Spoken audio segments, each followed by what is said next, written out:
Second league of the day. I'm playing a league with a green-white Tron list.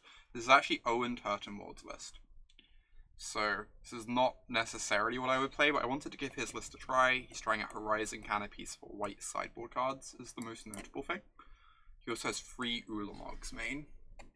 So, pretty different to what I normally register when I play Tron, but I thought I'd give it a try. It's a very different direction to be taking the deck in. I don't think this is like close. We've got a star and a stirrings, and we're on the draw. This is like really close.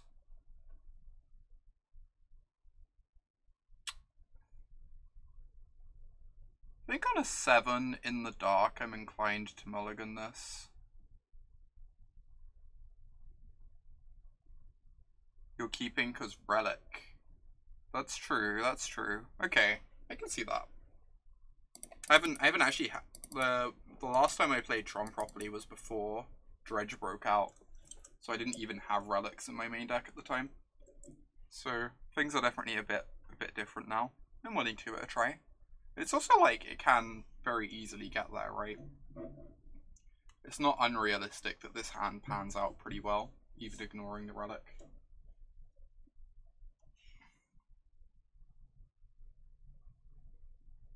So I'm not in love with the hand, but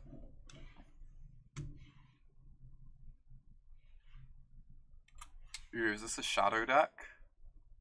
Shadow is everywhere online at the moment. Very popular. It's not some maybe Jund or something? Mardu? If they're just getting a basic. Right, assume we're losing stirrings. Most likely. This hand is individually better than any hand we got last league. That is a very fair assessment. Right, they took the stirrings. Either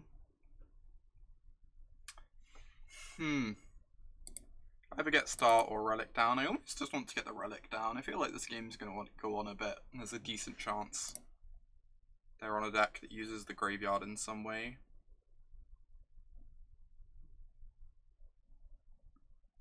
I feel like we're going to be here a little while. Just play my Relic. Oh, I should probably have activated it already, targeting him. It makes no real difference though. Okay, they are Jund. Relic, yeah, I don't think they're on Shadow. They'd have shocked themselves if they were on Shadow, but especially the Catacombs, it looks like they're on Jund now. Which I think is actually not a great matchup for Tron now. Both me and Jadine individually came to the opinion that this matchup was actually now in Jund's favor, by like a very slim margin.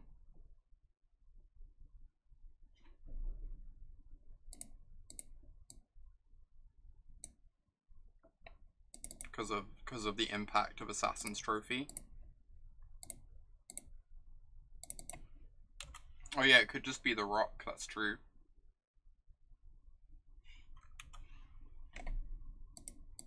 With like Bloodstained Mire just as a fetch land for tracker. It's definitely one of the two.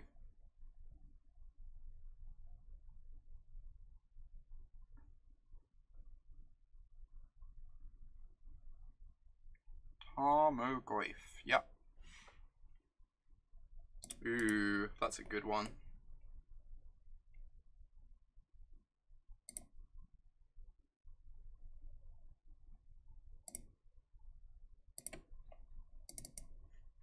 I guess I could probably crack the star here. Maybe I was probably meant to. Doesn't really matter too much. It's a funny world breaker in my hand. It sure is. This is actually Owen Turtenwald's list. I'm giving it a try.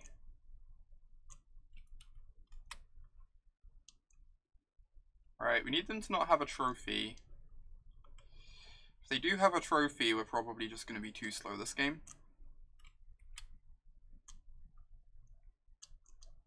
Especially against Dark Confidant. Dark Confidant is, outside of trophy, probably their best card against us. Because it just digs them to more disruption. Oh my god, Dokumoe. Right, they're going to take the Ugin. Because the Karn doesn't really do much here. Because the Karn comes down and, like, exiles a thing, but then just ends up dying. Kind of, like, buys a bit of time, but it's not that impactful, whereas the Ugin takes over. They could also take the Ulamog, I guess, if they feel like they just can't keep us off Tron, and they have, like, an answer to Ugin. Like a Maelstrom Pulse. But I assume the Ugin's going. Yeah. Opponent agrees. Yeah, especially with the Rabin in hand, the Karn is just like kind of blank cardboard here. It's just a 7 mana terminate, which is fine, but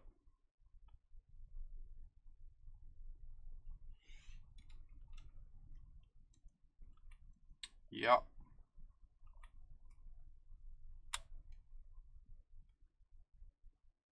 Three mana terminate, fair. I guess we kind of need to draw Ugin, O-Stone, or Bust, it feels like.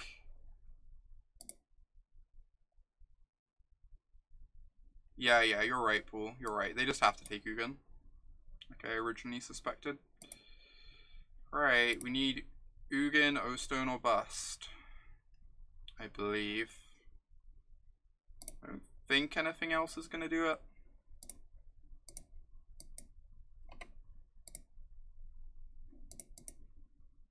I mean, it's only a gain free if they don't, you know, attack our face.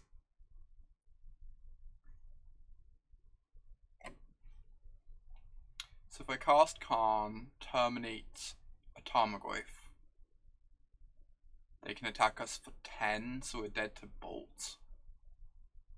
Or I can play and cycle the Star to try and hit Wurmcoil. See you, Alesha. Have a good day. I think I'm more likely to win if I cast the Karn. Just hope they don't have a Bolt. Cycling Star Kill still lets us Karn. It does. Okay. We're just going to do that then. Wurmcoil actually gives us a much more reasonable shot of being in the game compared to Karn. Right. I think we just have to cast this. We're so unlikely to hit the Wurmcoil. Dodging a Bolt feels more realistic, even though still like kind of wishful thinking.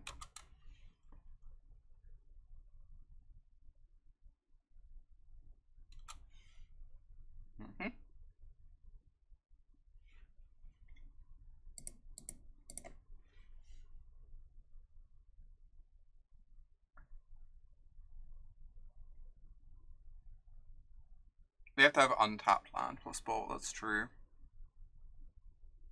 Oh well, they're not Rabining us.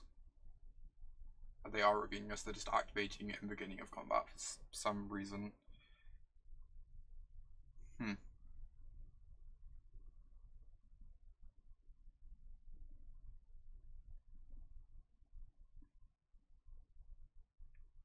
Yeah.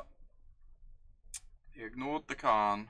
I guess I can get rid of both red sources, maybe?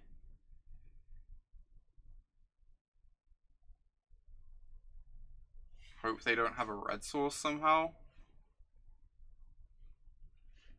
I don't know.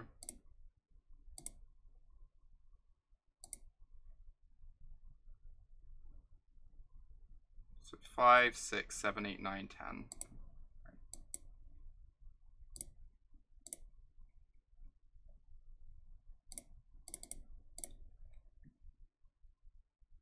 We can hit both reds and Goyf. I mean, we have to hit Bob rather than Goyf, right?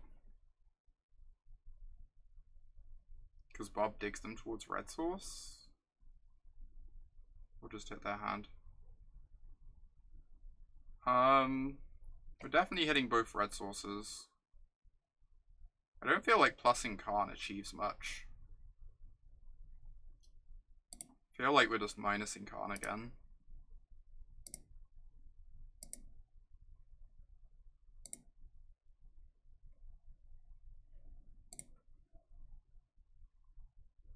I'm unsure what we're minusing Karn on.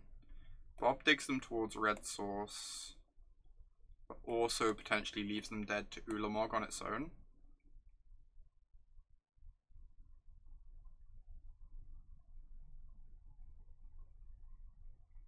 I think we're still just getting rid of the Bob. I don't really know how I win from here, other than getting like, kind of have to get egregiously lucky from this point. But it definitely starts with getting the Bob off the table. Buy us a bit more time.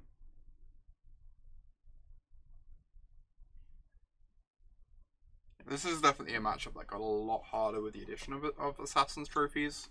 Because you get a lot of like actually really close games like this one. Where like a single trophy would have just completely sealed it for our opponent.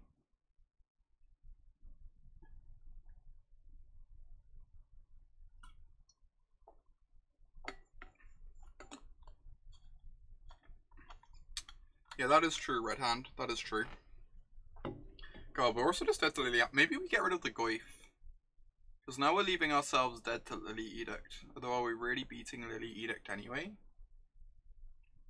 I guess we can, but it feels improbable.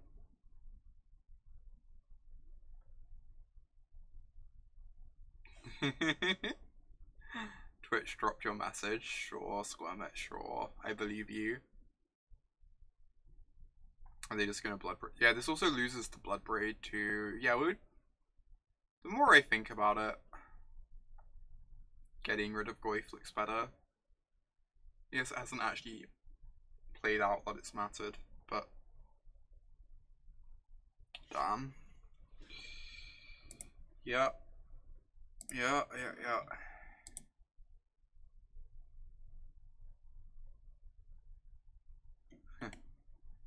Always had it. I need a payoff desperately. What is it like to be me, huh? I guess I should attack first. Like, just edict them, right? It's the same as blocking, except I exile a bunch of stuff from their deck.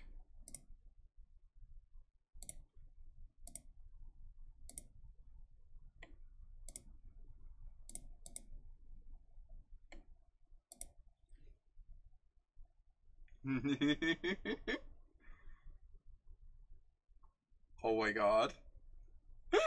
Getting the wrong emote pool.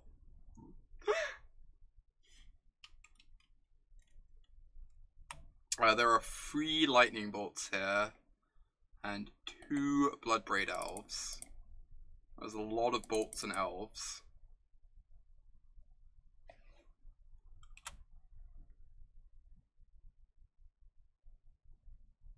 Please don't draw it. Please, have a heart. Elves, yes, true. It's just bolt. They have 1 bolt left.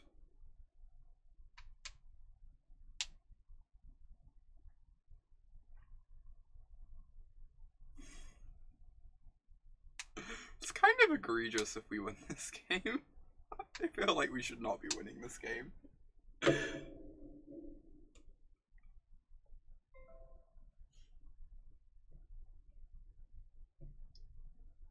Feel like it's not particularly realistic that we are currently ahead.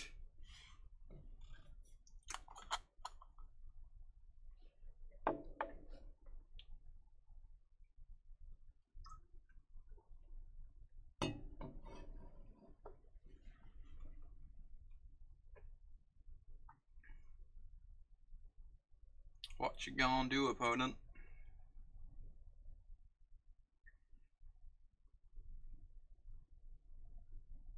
They've not cast anything yet, which I'm taking as a good sign.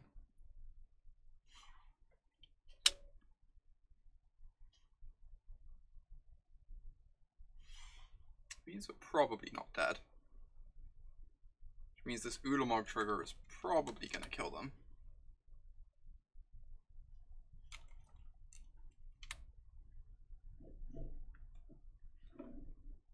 Also good.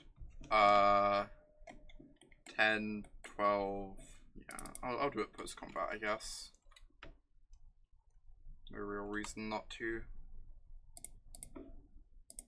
Exile your entire library, opponent.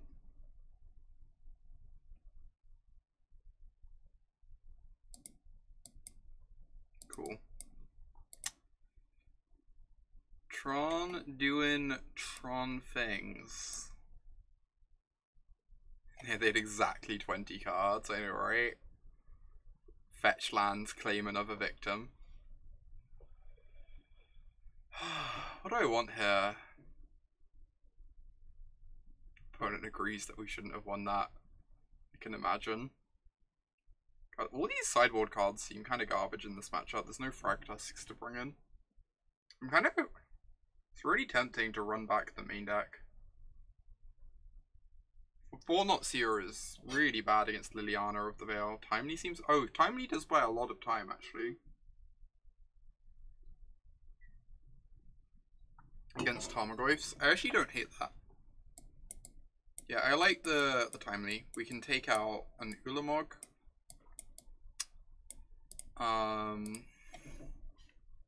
Couple more cards on top. Relic's amazing here. Oblivion Stone's pretty good. Wurmcoil was amazing. Ballista's not great. We do kind of want to answer Dark Confidant, but we have plenty of other ways of doing that. Yeah, our Ballistas aren't that good shot. I could see just cutting both. Dark Confidant is a really scary magic card. But, I think I'm going to cut one Karn on the draw.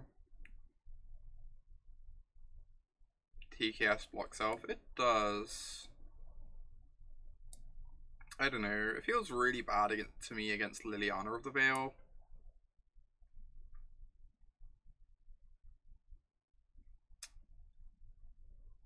And it lines up okay against Trophy, but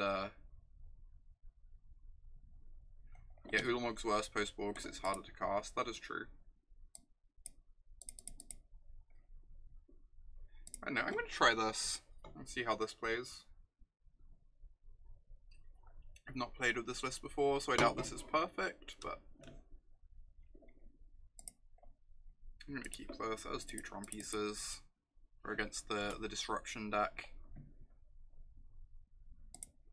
So there was a Sphere on top of our deck because we're incredibly skilled magicians. You'd cut a second Ulamog before a Karn. Yeah, I feel like there's a lot of the time where like Karn in this matchup is just like Vindicate plus gain 4 life, which is like fine, but I don't think cutting one is the worst thing in the world.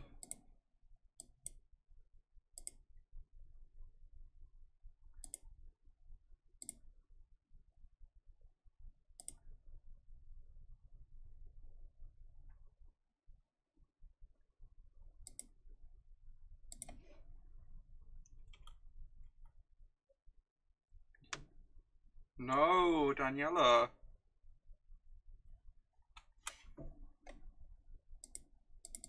I always find Blue Tron the most tilting deck in the world to lose to.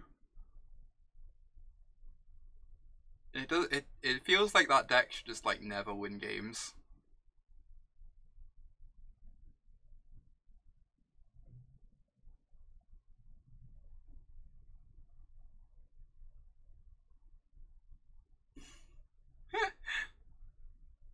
Fulminator Mage, rude. It's gonna be really hard to grind through this Dark Confidant. Dark Confidant continuing to show itself as just like the best card in Jund by a million miles.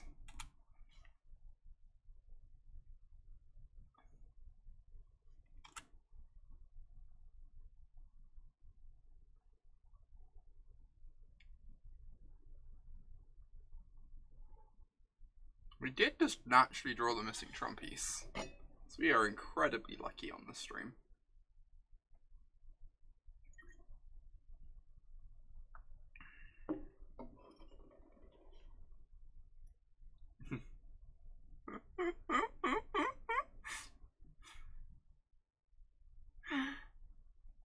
We do, in fact, do that a lot here, or... Also, it's very weird that MTG Bot has not pulled up that yet. They have a trophy in hand.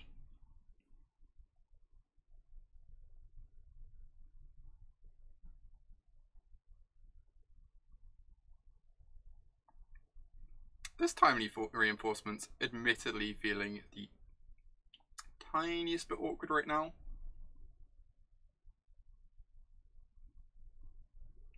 Yeah, there's something like that going on for sure, shop. Don't really know the exact details, but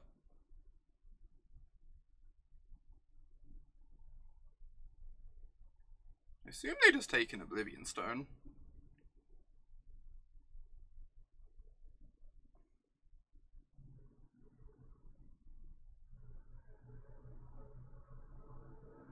Who's to say though?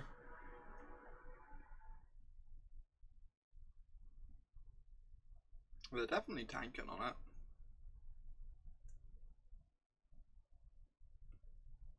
Like, I feel like even if they have a piece of disruption for our Tron lands this turn, the Oblivion Stone's still probably slightly easier for us to cast at this point. Opponent is wondering why we're so lucky. Why wouldn't we be so lucky?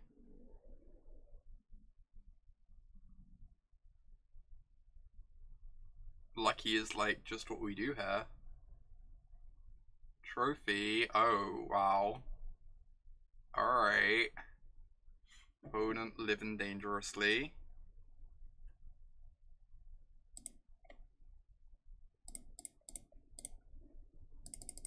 Cast my Wurmcoil. Should change my name to Autumn Lucky so there's no confusion. Oh my god.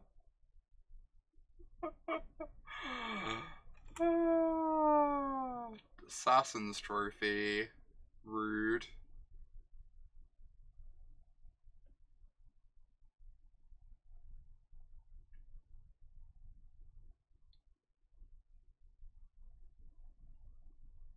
Good thing we have this expedition map in play.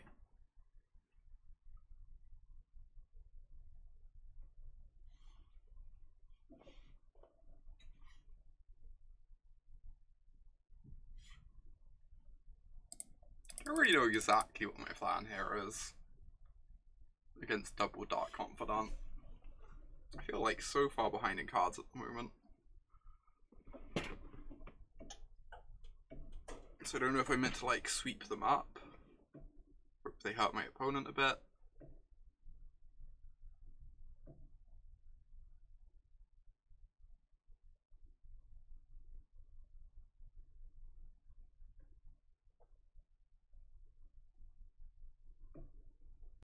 It's gonna be... Huh. It's gonna be 1 second whilst I wait for my opponent. A Lily not surprised. Oh my god.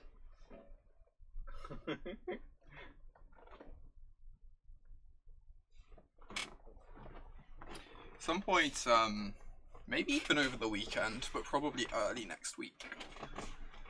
I'm gonna go look into getting more remotes commissioned. I think we currently have 3 open slots. So, it'd be nice to have some more. I just need to like figure out exactly what I want them to be.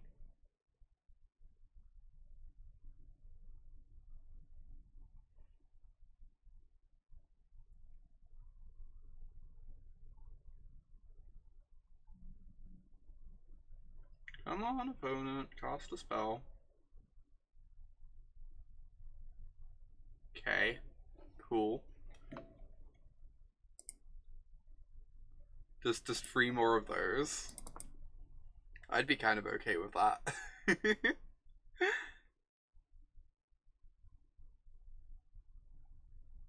Tarmogoyf.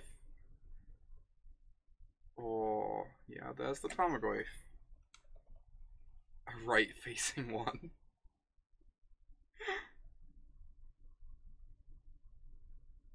Okay, so just go get a tower, I guess.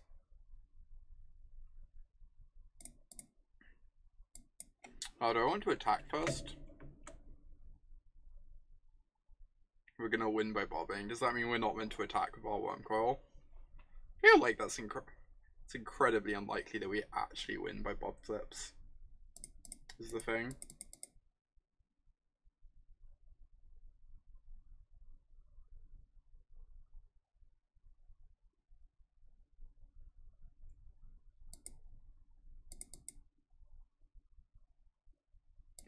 Yeah, attacking guarantees life gain. I agree. I like attacking.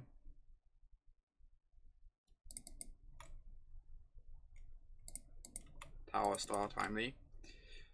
Timely makes a bunch of 1/1s, I guess. It doesn't do that much, but it's probably worth casting here. It's not like their life total's going any higher, right? Ours isn't dropping for a long time. Kind of want to like cantrip the star anyway.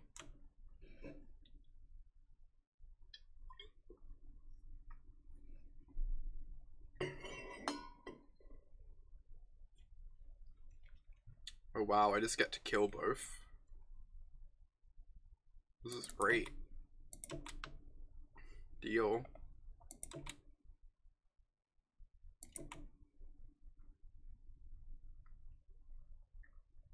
Alright. Let's find an Urza's tower.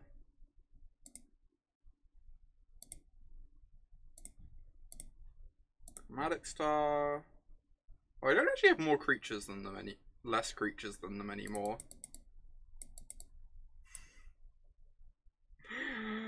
Pro player, etc. Yep.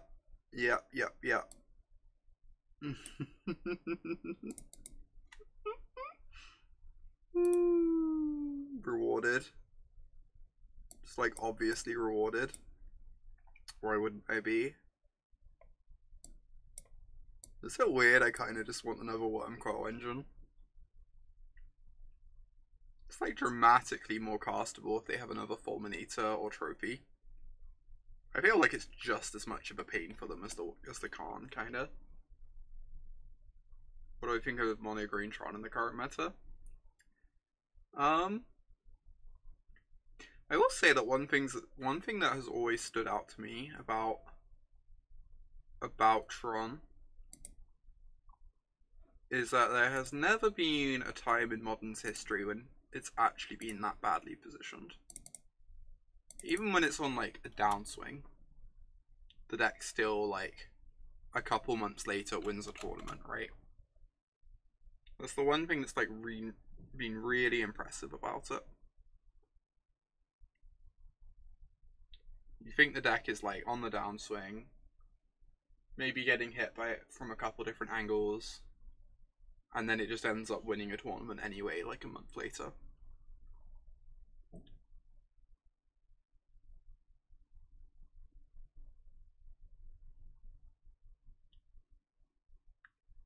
I think BBD was like talking about that at one point.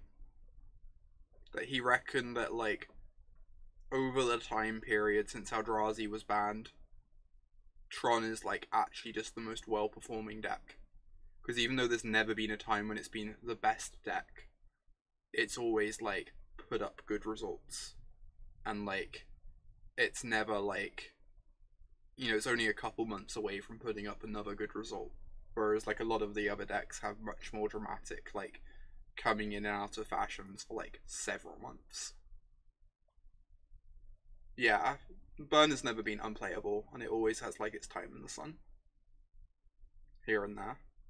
Yeah, Tron's been in it. Burn, I think Burn's like a similar place to Tron, but like kind of half a tier down. Where like when it's good to play it, it's always a bit less good than it is with Tron. And when it's bad to play it, it's like actually pretty bad to play it. But for the most part, it's always been a fine pick for like a few years now. and like when you write it off, like, is when it will suddenly just put up a good result.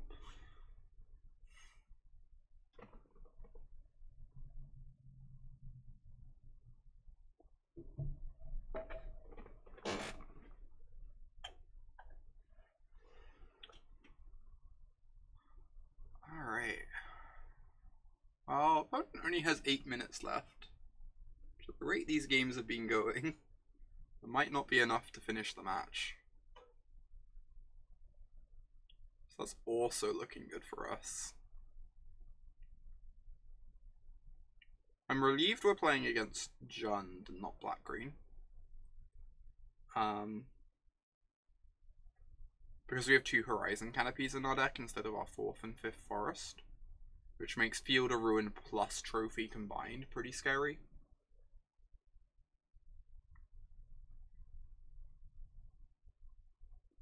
Does timely reinforcements only work if we're behind on clock?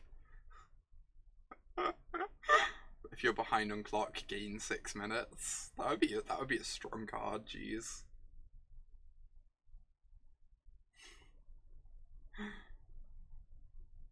But they do, they returned Fulminator Mage. Damn.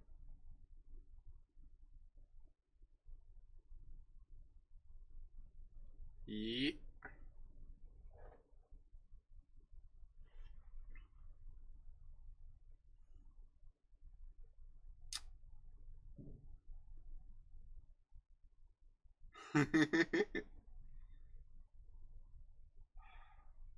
So I guess I attack with my worm token?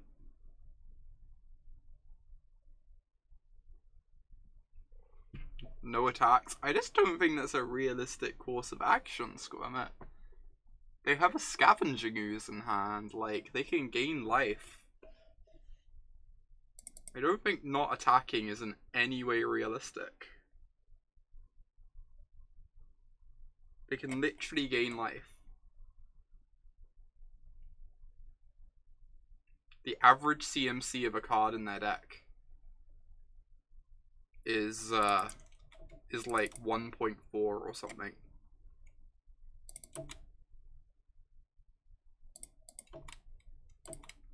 Fate counters on the Dark Confidence.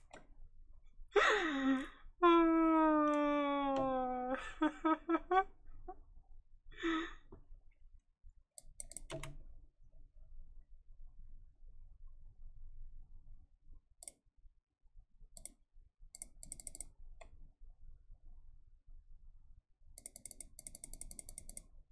can't remember the last time I put a fate counter on an opponent's permanent.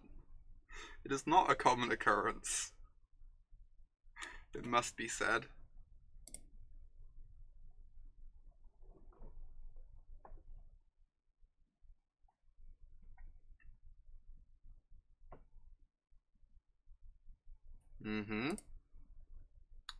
That is a Fulminator Mage.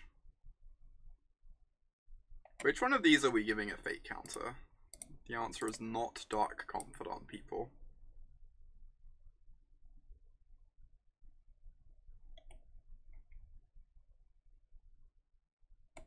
Free, yeah, I think it's the free.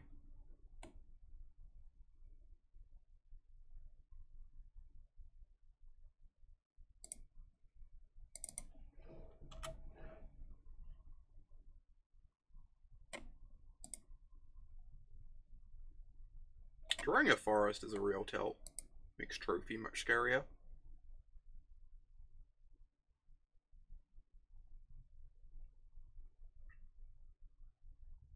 Also, this timely has looked poor this game.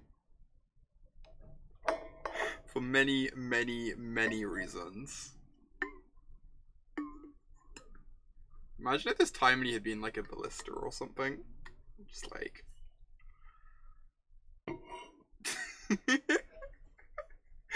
Oh my god, Aaron. Hey.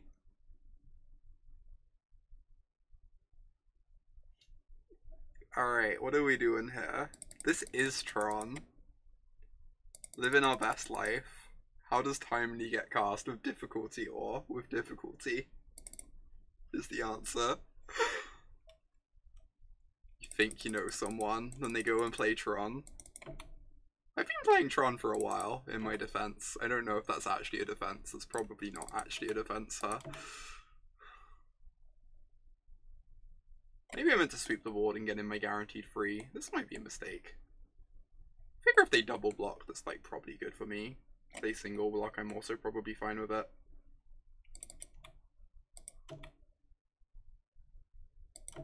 Just like save my O-Stone and play. Make it so hard for them to ever actually kill me.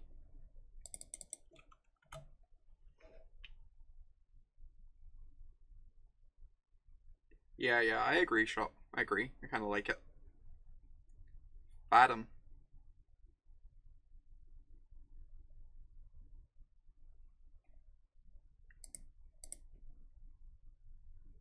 Alright, finally time to spin the wheel, huh? Deal. You can take 2 if you want. That is A-okay.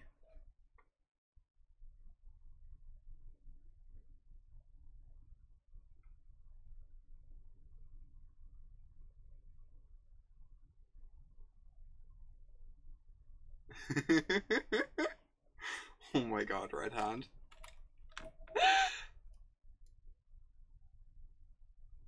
I have in fact done such a thing. Following the wise words of various SCG writers. Also, they are dead on board, which seems nice. I'm okay with my opponent leaving themselves dead on board. Do we even get to showboat? Show them the Tron piece before their death. This is like technically incorrect, but surgical in response. Make me feel silly.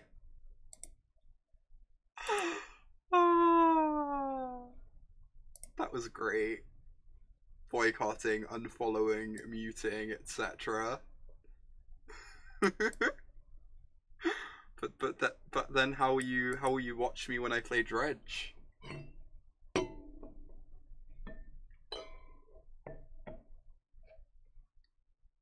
actually played Vintage for the first time like a few weeks ago, Aaron. I'm kind of tempted to try out Vintage Dredge at some point. Your spidey senses will activate. I have not met a Eugenia in England, I believe, Red Hand.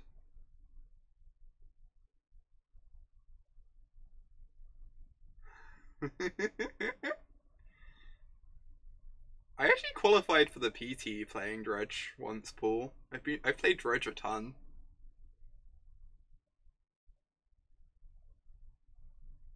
You get to play in the Vintage Challenge tomorrow.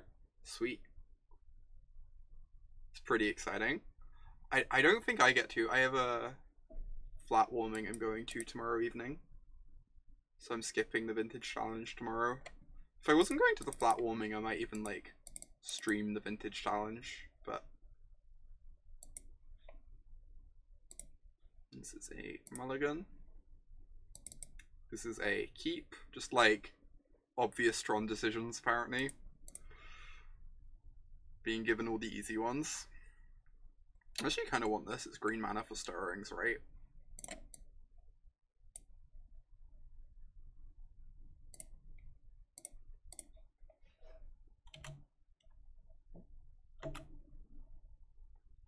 To varying degrees of competency, it must be said. Ooh, KCI. This hand sucks against KCI, so that's nice. I guess the bottoming the star would give us more outs for the turn 3 Karn, but I feel like the star is so high upside. Since we don't have green mana otherwise.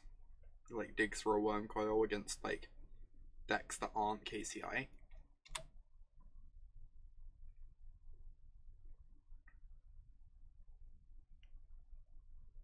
How am I doing otherwise? I'm actually doing pretty well. Entered this year feeling pretty positive and motivated, which is nice.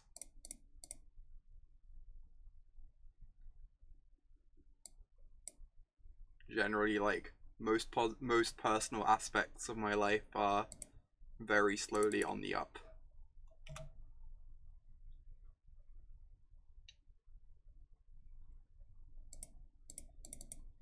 How are you doing, Aaron? Hope you're doing well. Alright, let's fire off the stirrings.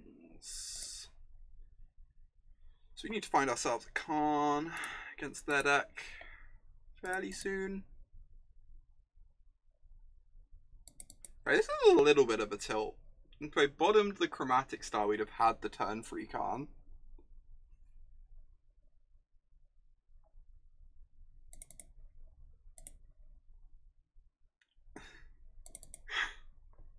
There are definitely worse reasons to have to see a therapist. Aaron, I'm glad things are going so positively for you. Oh, we search. Good point. Good point. Everyone always points that out to me. Whenever I tilt out about the top card of my deck, I just sort of like mentally blank on it every time. Please don't kill me. Please don't have the turn 3.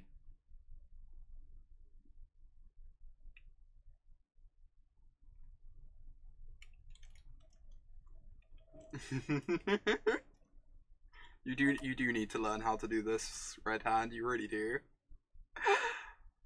Please don't kill me. Don't do KCI things. Would like to, you know, play some Magic. Nominally play Magic. Certain definitions.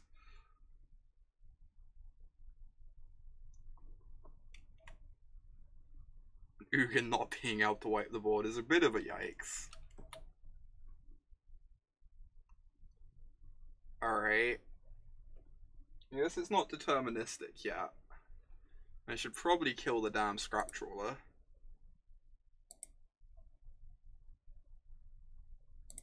Which is like not ideal. But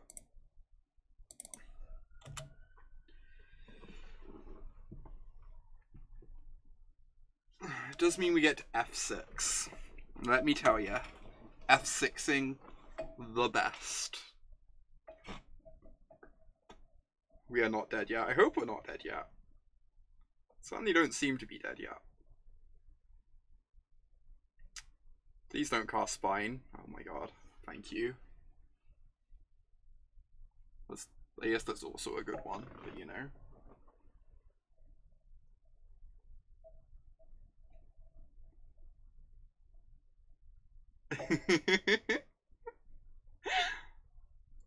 That's not like that uncommon occurrence against KCI for sure, Aaron.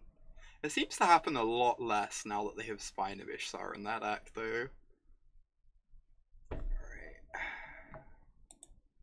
Alright. We can probably move on here. Move on with our lives. There are no surgicals on this side, but I guess we have rips, right? Okay, we have rips, which are like the same deal. Cool. Spine was a very good addition to KCI.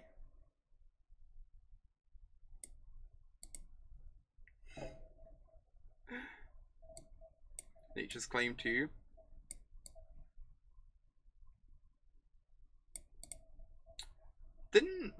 I swear I saw Spine in Vintage at some point. I can't remember where or when though. I do feel like I saw it at some point in Vintage. Oh, I worry that I'm cutting too low on win cons, but all these win cons suck. So, what's my opinion of All of Dust in the main board? I think All is Dust was really good in the main board about like 4 months ago, when Humans was big. When like Humans was the best deck and Spirits was like starting to pick up in popularity. All this Dust was really good. I think now it's just bad, sadly. Oh my gosh, Sphinx and Dredge. That's so fascinating. That must be like ridiculously hard to figure out whether it's good enough or not. I guess the relics are good here. What am I cutting? Cut like 1 O stone and a Ghost Quarter maybe? Ghost Quarter does hit some relevant stuff, but I feel like it's pretty rare that we're going to tutor for it.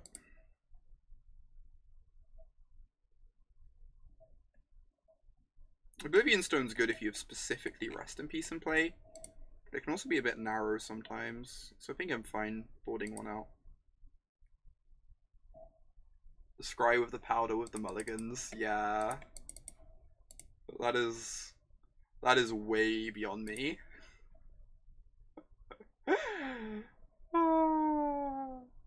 As long as you get a turn 1 Bazaar, I assume that's all they care about.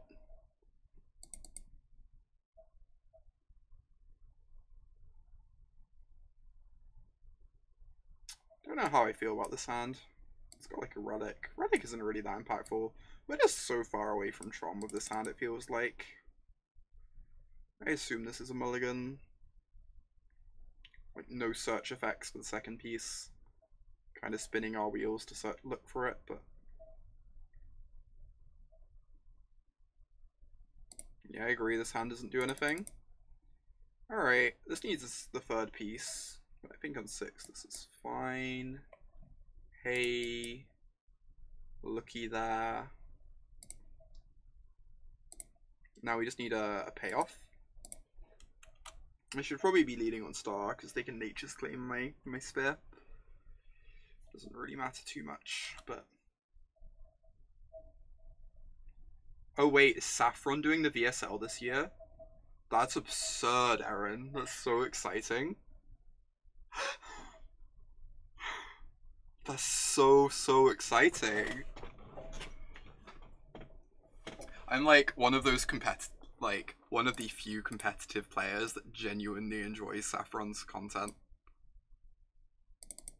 Like, I think he's great.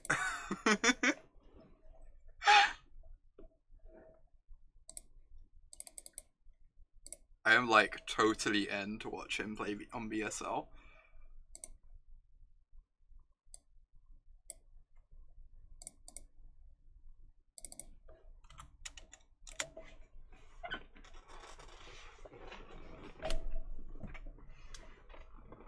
Alright, this Karn's gonna be nice. Kind of nice. Maybe. Oh, that does sound sweet, Dokomoy. That sounds great.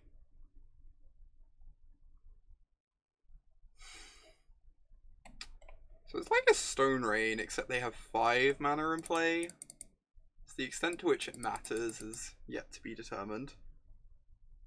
Oh hey, follow up Karn, so we don't even have to worry about maybe plussing being better, it's just like clear that minusing is better. The follow up in hand. I'm just meant to get rid of the Opal, I assume, because they can recur this really well with the Trawler.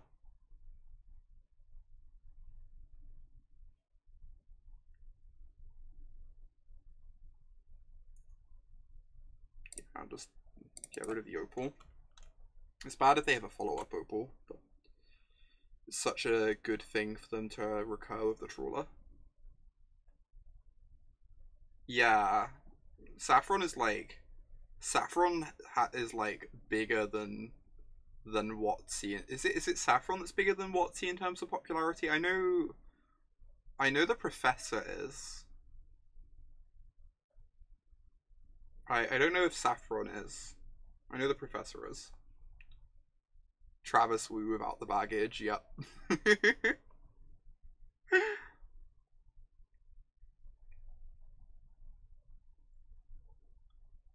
Please don't kill me. Please don't kill me. Please let me win because I exiled the Mox Opal. That would be delightful.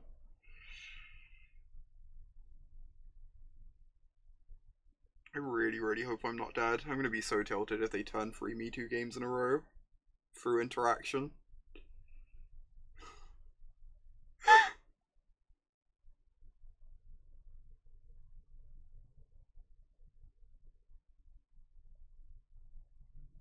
Oh geez, Alex.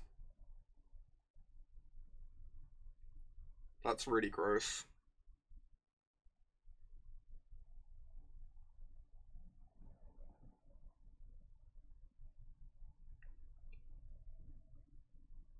Yeah, that is definitely a yikes.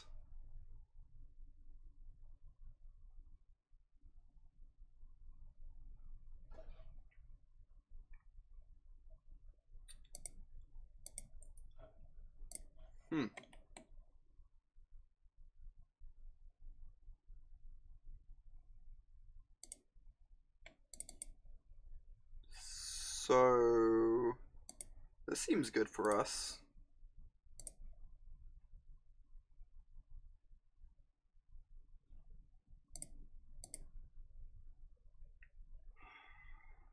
So tempting to go after the lands. I guess I just hit the trawler. I hit the Ironworks and the trawler, though.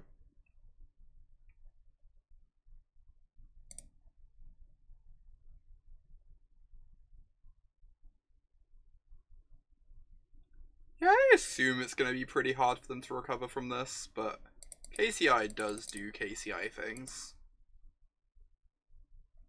Alright. Good to be on the draw now. A bit scarier.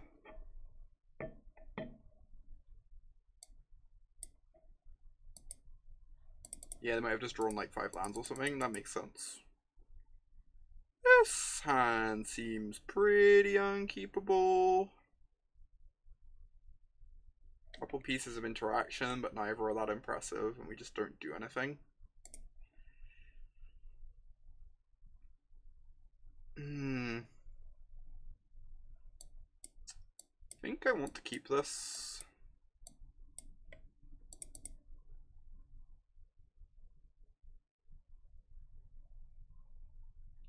Oh, whole priority Oblivion Stone Relic. That's really neat. That's actually really nice. Huh. Yeah, I think this is a keep, but I agree that it's also not great. The Scry has to be a little kind to us. I kind of want to bottom this. I want more looks at the turn 1 map.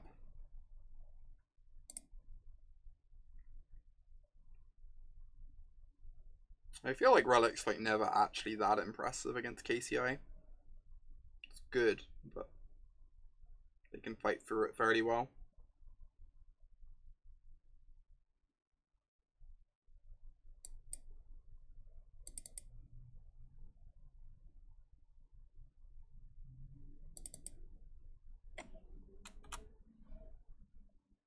Yeah, I agree. Unlocking TKS is way better. Agree completely, shot.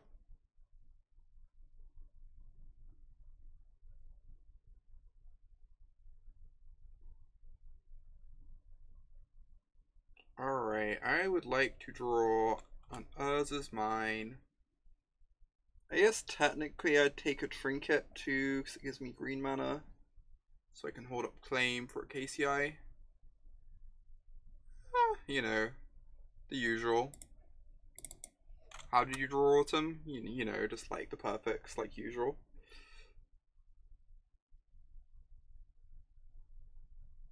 You love the Frilled Mystic artwork. I love that card so much, just everything about it. Down to and including Lizard Wizard. Alright, now we have to not die. Relevant factor.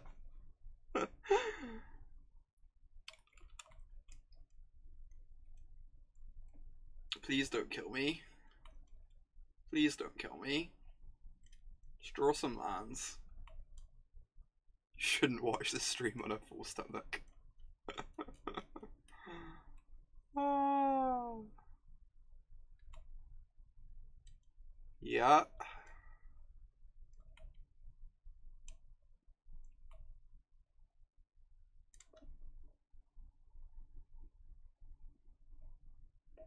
Humongulous. Alright, this seems more entertaining than watching my opponent go off. 4 and a blue, 2/5 hex. That's adorable. Oh my god. Searching the city for Fibblethip felt like sifting the rain for a single drop of blood.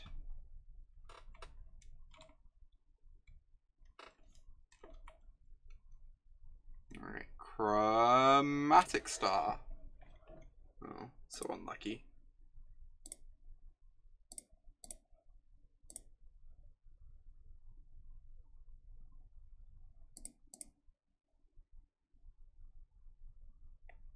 Hey, they have nothing.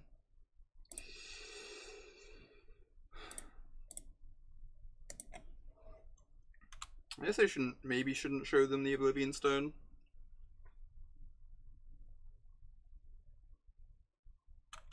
Don't know how much it really matters. Some appeal in just using my mana. Then I get to play like the second TKS and hold up stone activation. Electro Dominance is sweet, red hand. I love the look of that card. Strong agree.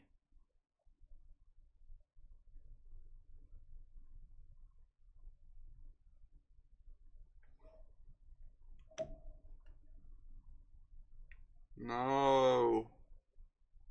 No. Okay. I was scared we were about to see a Spine of Ishsar. Make me really sad. Yeah, that might happen, Shop. If we live. Doesn't sound like an awful lane. They do have a Buried Ruin in hand. They're like pretty good at rebuying the KCI, but it takes them time.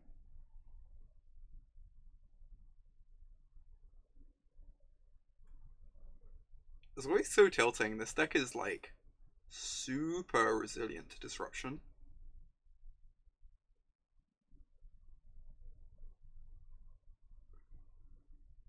I guess all we've done this this game is like fought season once. It's not that much. But see ya, Caius. Have a good D&D session. Be nice having you here.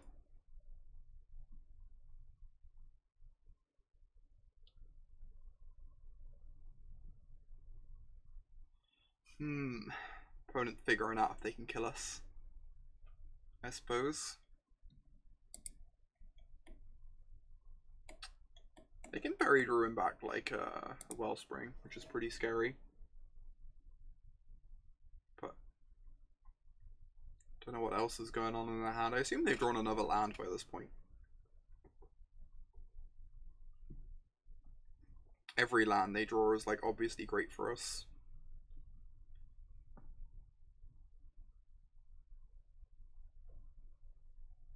Yeah, Spine of Ishsar. Yep. Tilt.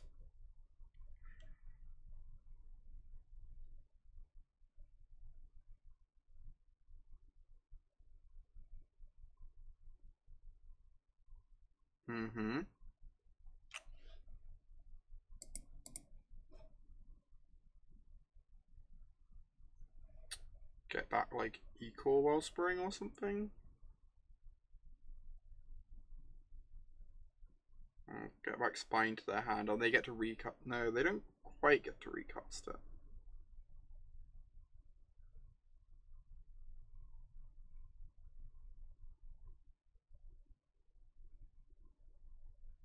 Two Narume hand as Zakama. Oh my gosh.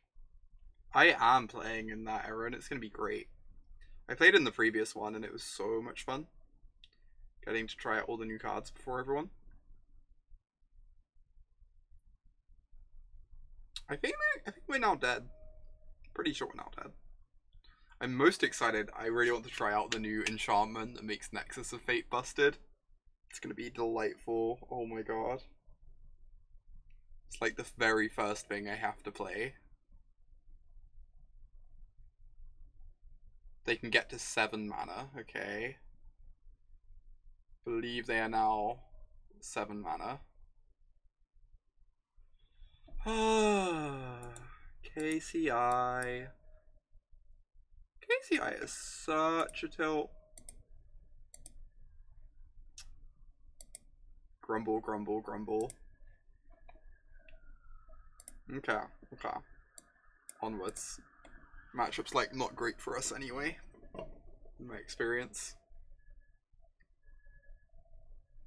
Which enchantment makes Nexus busted? I can't remember the name.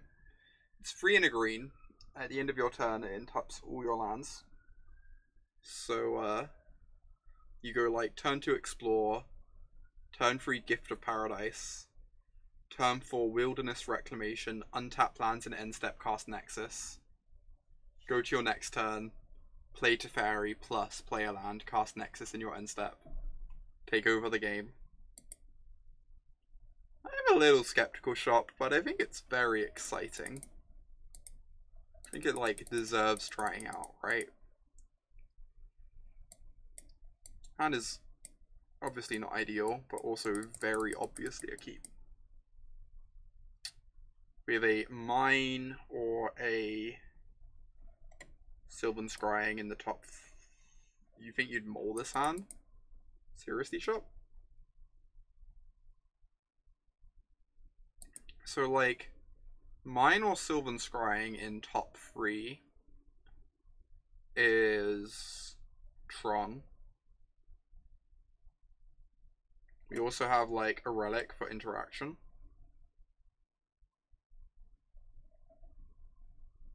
I think I meant to keep it.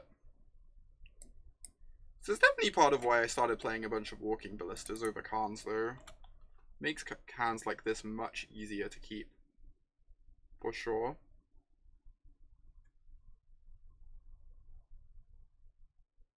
Yeah, that's fair, shop, that's fair. Maybe you're right. I also might be biased from... I spent like a long time playing a list of like very few Karns and lots of Walking Ballistas, right? So you'd look at an open night like this and think to yourself, well, even if I miss, I've got this Walking Ballista as interaction by time. Yeah. That's fair, shop. Hey. This is a fair time to point out that we would have got there.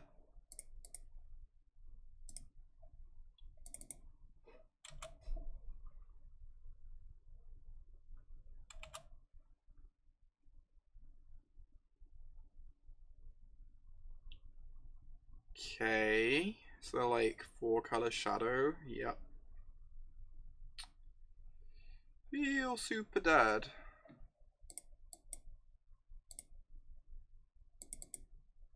Imagine this deck is just heinous against shadow. Would be my intuition. I've not actually played much against shadow with Tron. The entire time period where I was playing Tron, shadow was incredibly unpopular. Now it's like shot up in popularity for some reason, which I can't quite figure out.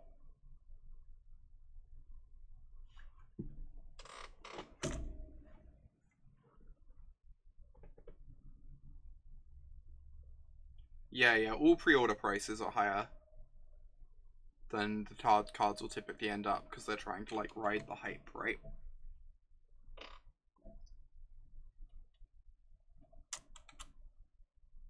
Alright, I guess we're probably dead. Especially with a looting to dig for a fetch. Or a shock. Or, you know, this spectral shock.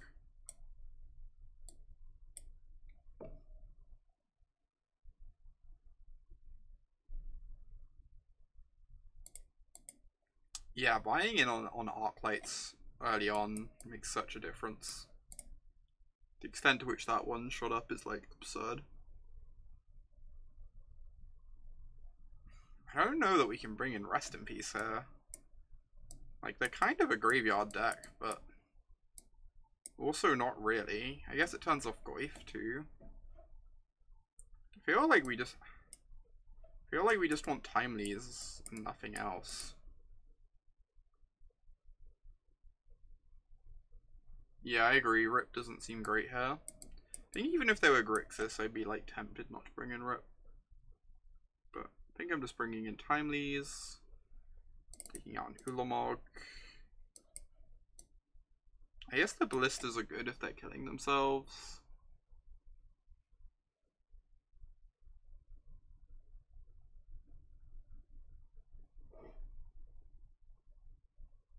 Ballista doesn't kill any creatures. Yeah, I'm inclined to take them out. I feel like Karn is pretty heinous against Stubborn Denial, but I have to imagine Thought-Knot Seer is just not good. All their creatures are so much larger than Thought-Knot, so it's never actually going to be able to block anything.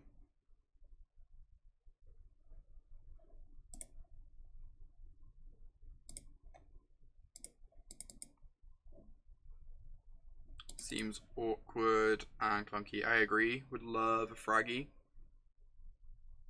Completely agree.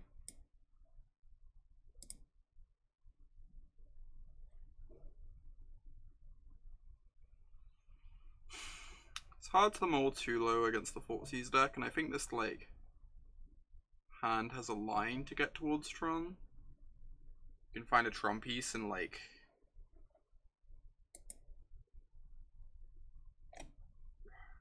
it's just so hard to mulligan low against the Thoughtseize deck. I think I meant to keep this. It's obviously not ideal, but oh, this lets me cast Timely easily.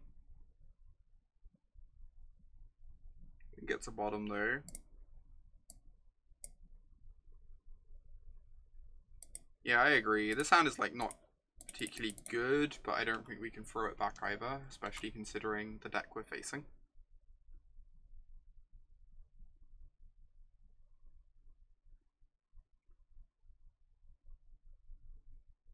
Inquisition. Take the Scrying, I assume. It's really awkward that Timely only ever makes tokens in this matchup. Never gets to gain us life. I must admit, so far I've been like medium off this whole white sideboard card plan. I don't really see the appeal. They just seem kind of like hard to cast.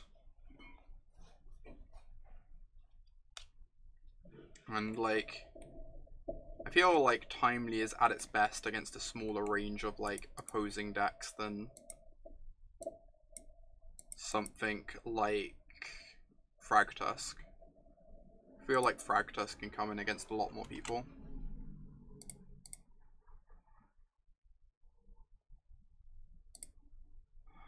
There's like some pressure on me to cast this soon because of all the discard spells in their deck, even though we don't know which land we're looking for yet. I mean, like, what did you all expect to happen when I said that? Seriously.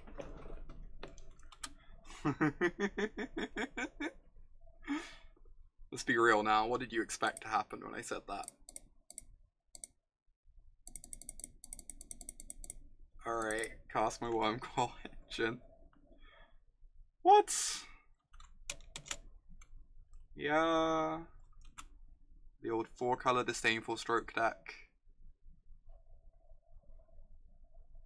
Cheats, I know, right? Hacks.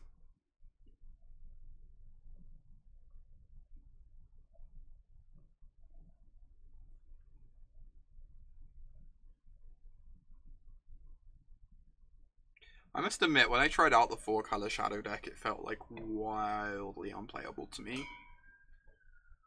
Could not figure out how people were winning games with it. People certainly seem to be. Isn't like one of the trophy leaders playing 4-color Shadow, mainly?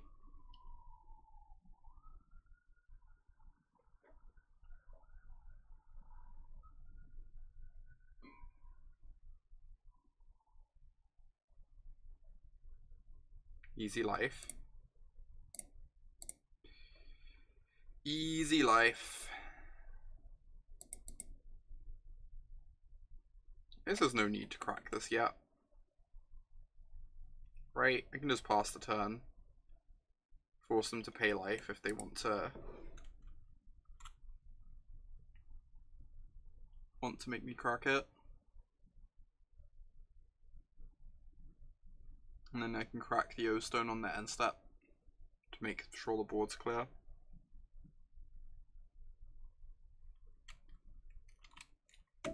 Yeah. Agree. Alright, I'm kind of inclined to crack it now. 8 is a lot of damage. Feels like.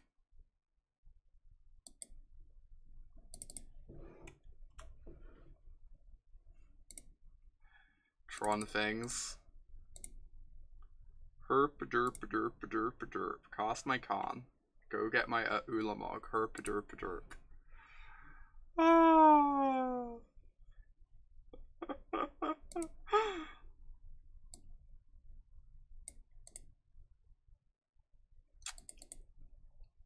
The little decisions. Yep. The forks in the road. Such deeply challenging gameplay. I'm wondering if I actually want the third Ulamog back in. Just because they're playing nonsense like Disdainful Stroke. And they don't seem... I assume they don't have any sort of LD in their deck. So...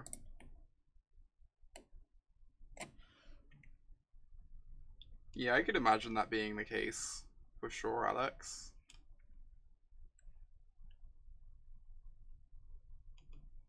Do I want this third Ulamog? It's like fine. You could cut one of the timelies. I don't think the timelies are amazing. They're like kind of hard to cast for starters.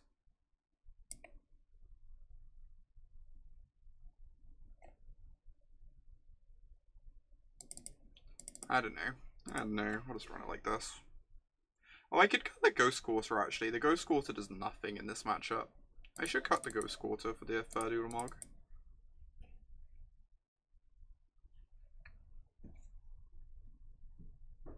Like, the Ghost Quarter is close to blank cardboard in this matchup. We don't have any lands we want to kill on their side, and we also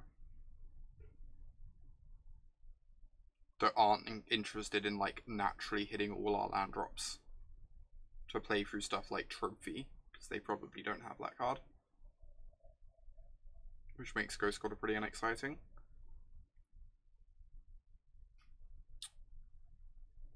This is probably fine. It has like outs to having turn 3 Tron. We also have the Timely that buys us like a lot of time. And again, Thoughtseize deck. I think this is fine.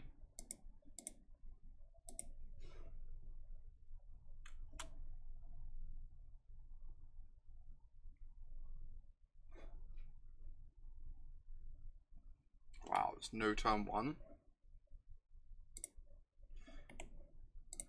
What is it like watching me play Tron and always draw the best possible card?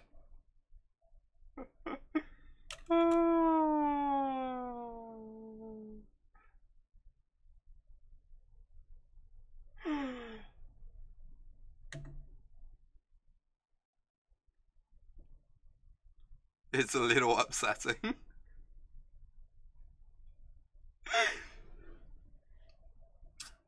Only a little though, hopefully. Only a little.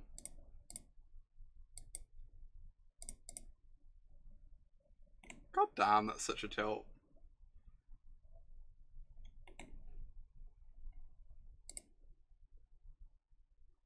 I also already have the Sanctum.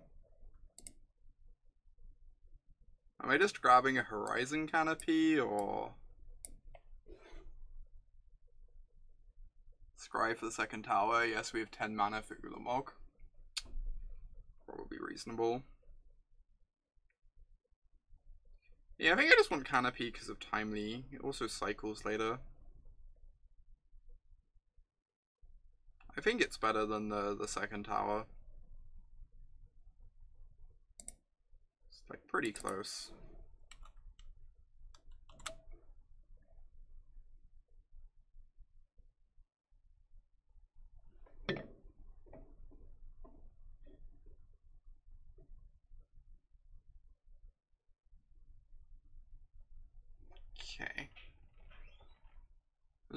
big guy.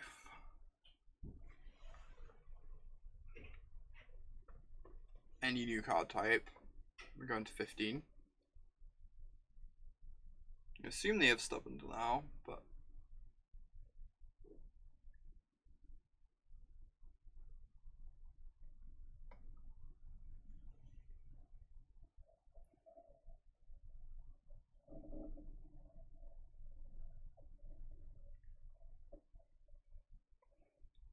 Dismember Battle Rage. Yeah, that's a 5/6. They discarded Battle Rage? That's terrifying.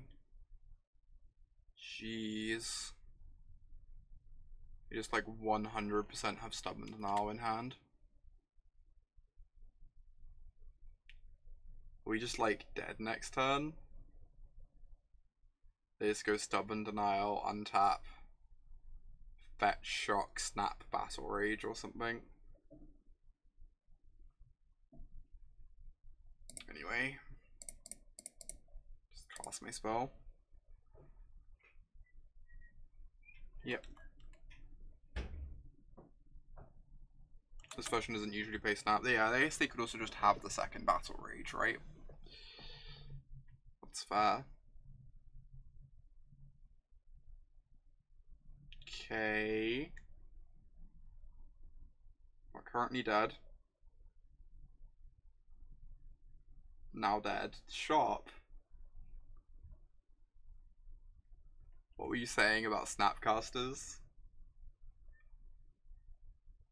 God, 10-4.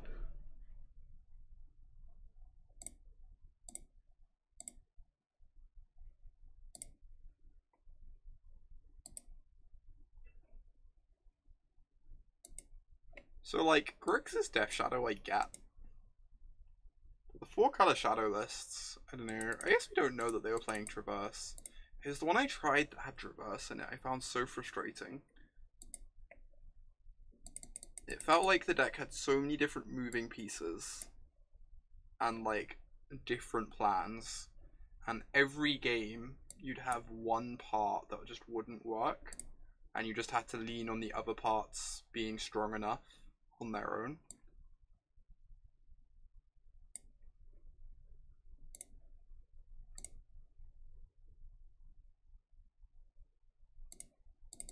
Like,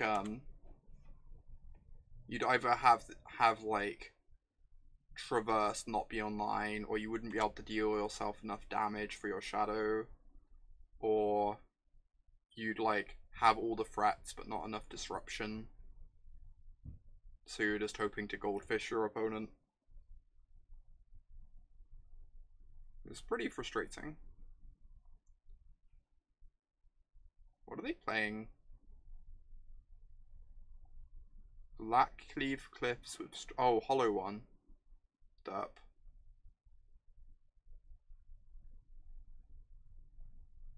Okay. I guess I'm just cracking this relic to eat the Bloodgust.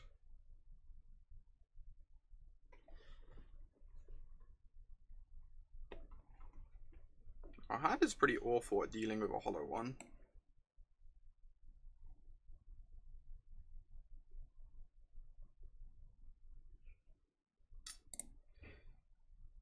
Alright. I guess this is the plan. I could wait until they put the trigger on the stack. But then they can make an Angler potentially, or they could have a fetch land. Ooh, Wurmcoil was an amazing draw.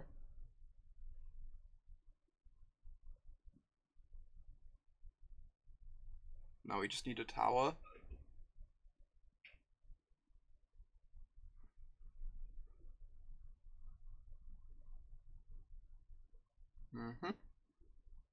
Discarded a Phoenix. Scary.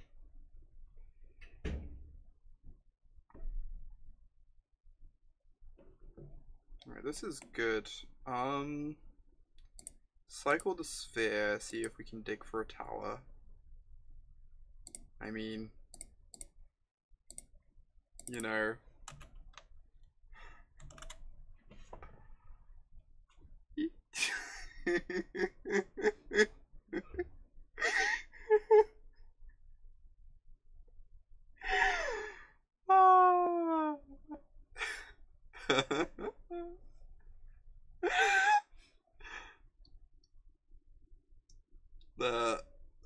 as amusing as this is, the slightly depressing thing is I'm drawing like literal best possibles every turn, and we're still like 1 and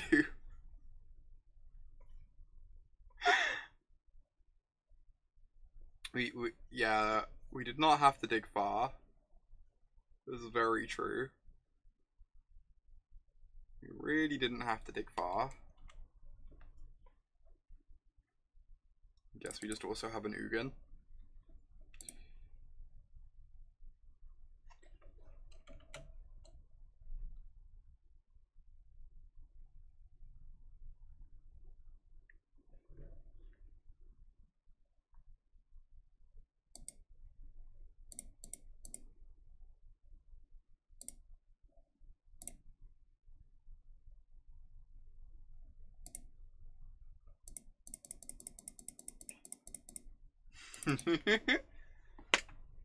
Yeah, Daniela, they only played 1 hollow one on turn 1. So unskillful.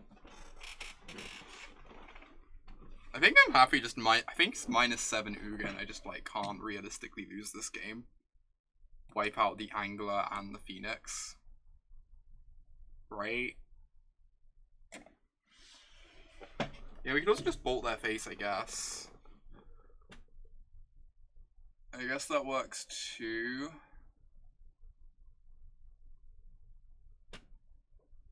Kind of all lines would lead to Rome. Put them to 9. Minus is probably safer. Yeah. Yeah, like realistically, we're probably not losing regardless, but I kind of like the minus. Then we just like put them in the abyss as of next turn.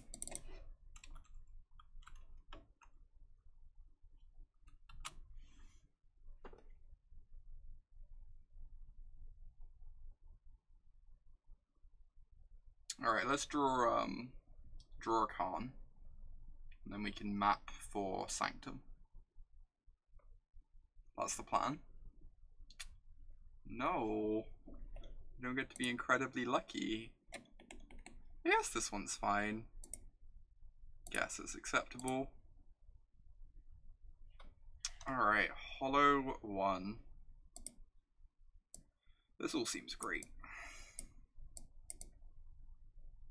Come back opponent. And probably the Grafdiggers. I could bring in some number of Nature's Claims. Don't know how many.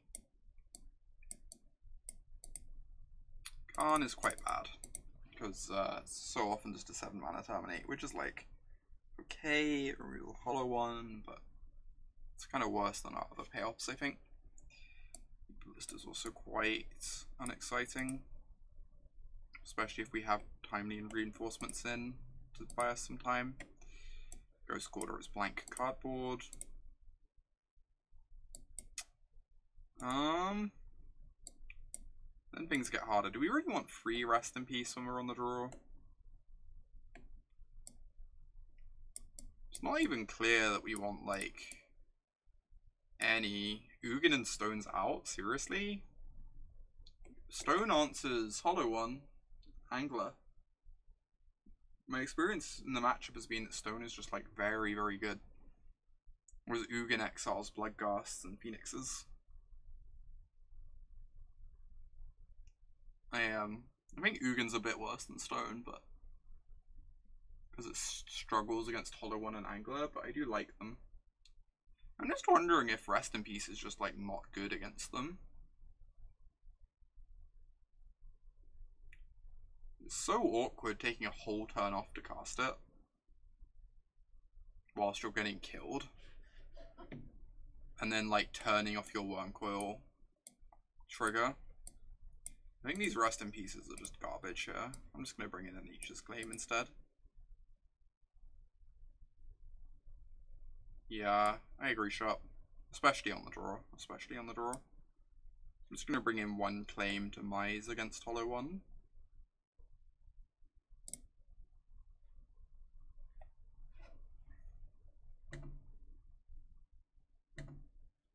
Okay.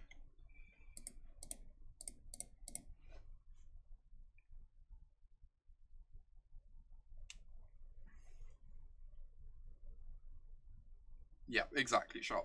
I agree completely. This seems like a mulligan. Even against the Burning Inquiry deck. Just like, does little or nothing.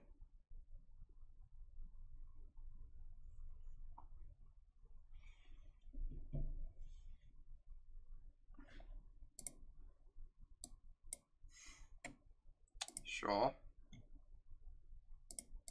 Sure. Yeah, I guess. I guess this is acceptable.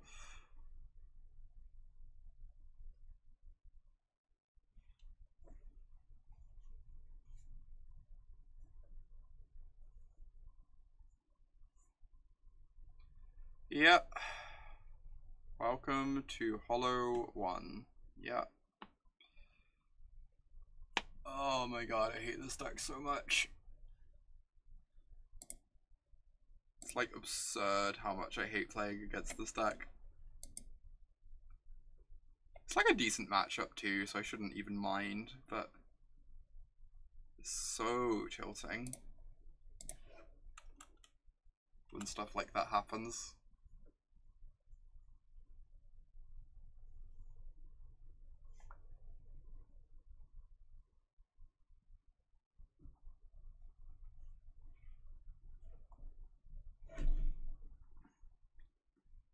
I wonder what our win percentage is like now, like sub 5%? They played this game incredibly well, Daniela. Didn't discard a hollow one, discarded the Thoughtseize, just perfect play. I wish I could play hollow one that well.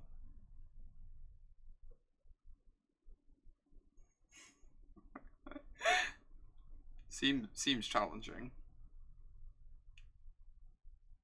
I must admit, I'm not 100% sure why I haven't scooped yet. Could not really answer you on that one.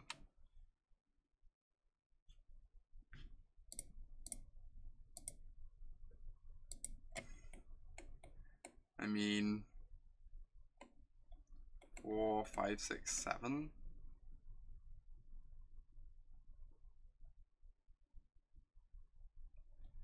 I don't think I'm drawing to anything.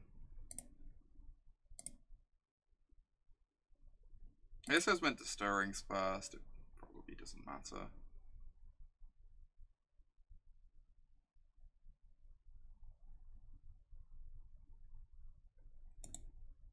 Whatever, I'm bored. Next game.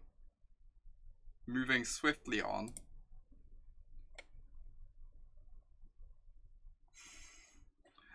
Jeez. Right. I think even on the play, Rest in Peace is probably not actually good. Which makes me wonder why I even have this. Why I'm even playing white. I think I'm just gonna run it back like this. Karn gets like a bit better on the play, but still don't think it's like a terribly exciting card in the matchup. One play draw thing I could see is I could see bringing in a Spatial Contortion when you're on the draw to deal with Flameblade Adept, whereas like on the play there's a bit less pressure to kill their 1-drop just because you're ahead of them by a turn. So I could see that being like a discussion, but I think this is good.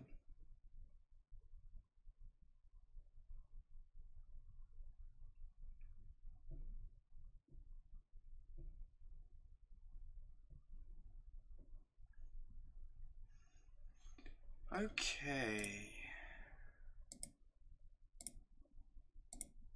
I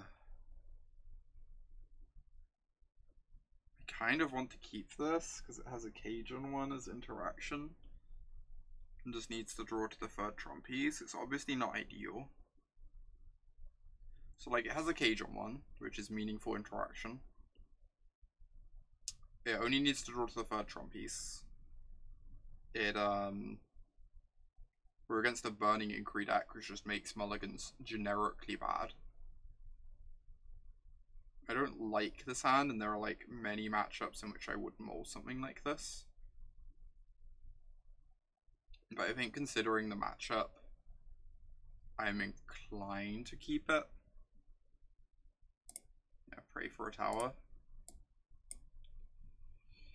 It doesn't help that the two payoffs we have in hand are Karn, which I think is like one of the worst payoffs in the matchup.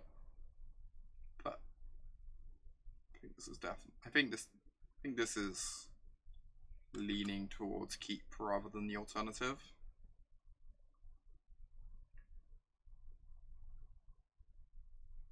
Like if they have a hollow one start, then we're in trouble. But there are plenty of their hands that lean on the recursive creatures a bit.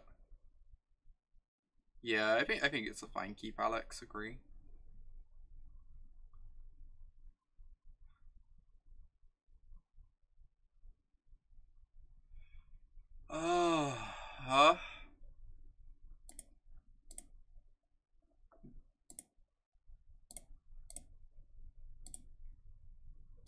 Hey. Things are looking a bit up. That was a very, very good draw, if I might say so. Now all we need is a tower. And then the game, like, ends. Yeah, we draw a tower, we win the game. Exactly. Got, like, the forest to help dig. If we find a Stirrings or Scrying.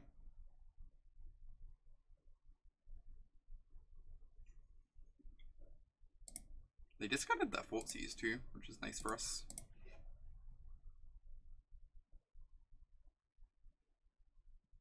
Nice Bloodghast.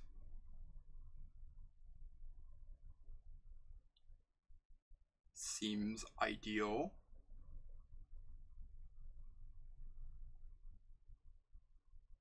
Okay. Get wrecked, Hollow One opponent. Taste it.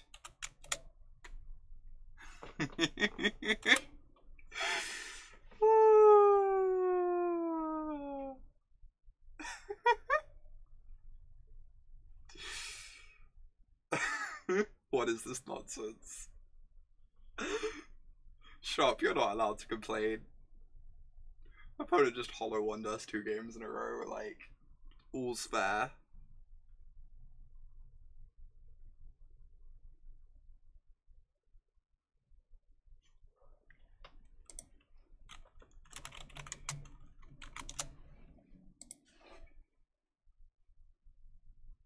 Here's an Angler or Tassiger.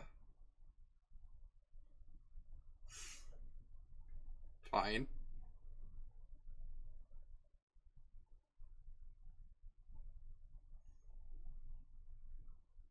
I think I'm meant to attack. So I got this Oblivion Stone.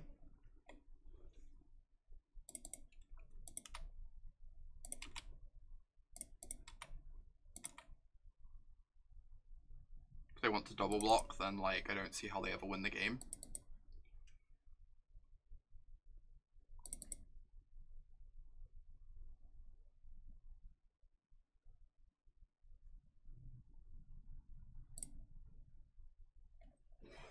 Just like clear your board, give me 2 free frees, like whilst I have a million mana in play. Doesn't seem like a game they win.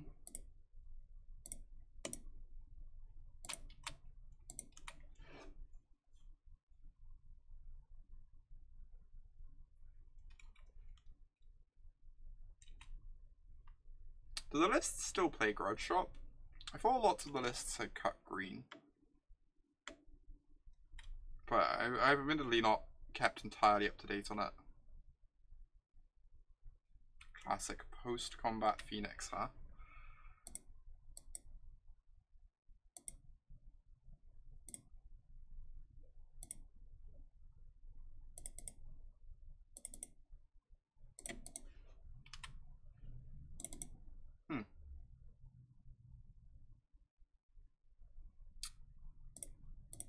Start with this, I guess. See what we hit.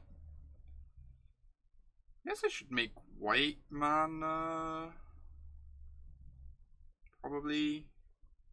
No, all that I can cast off the white mana is Timely. And Timely kind of does nothing right now.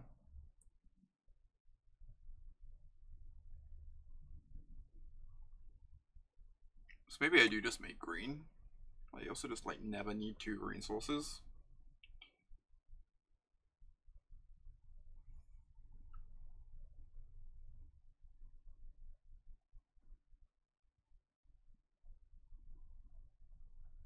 Yeah, timely makes the race very safe. That's true. Yeah, I think I'm just gonna make white. There's like literal no reason not to, because we have the forest. Okay. I think I'm just gonna attack again.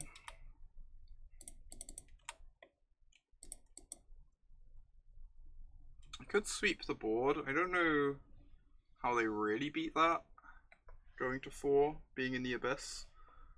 Obviously they get access to the recursion again. I don't know how much that matters though.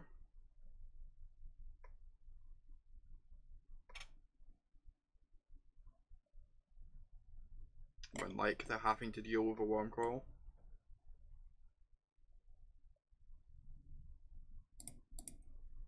I like this.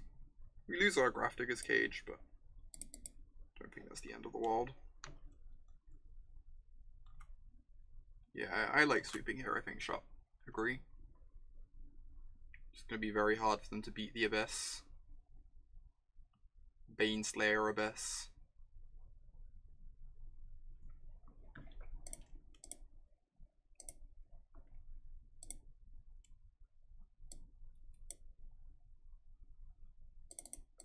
Peace.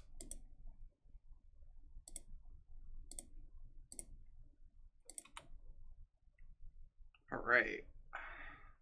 That is delightful.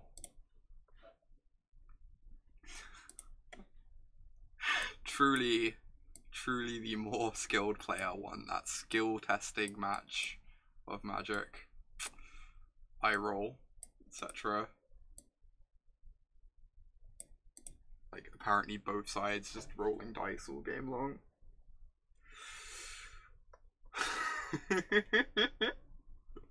Some skills were indeed tested. Oh my lord. Oh, so intense.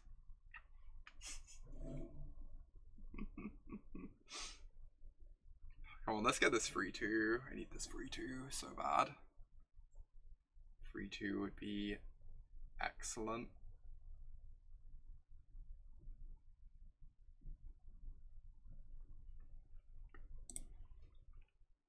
I'd also like to start earning format points at some point, but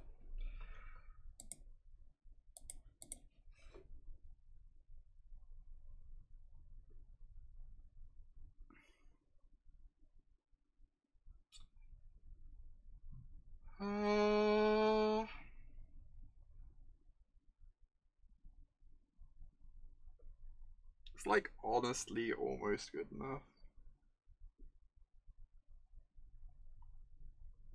I think this is a keep. Yeah, I think it's a keep on the draw. I think on the play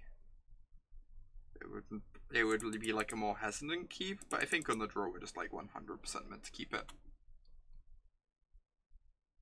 Oh my god, all keeps. Our hands are asleep because we're the luckiest. Yeah, clearly. I'm just gonna get the star down so I can stir rings next turn if I don't draw a land drop. Yeah, I'm like incredibly likely to hit turn 4, so. Playing against the skill testing hollow one again.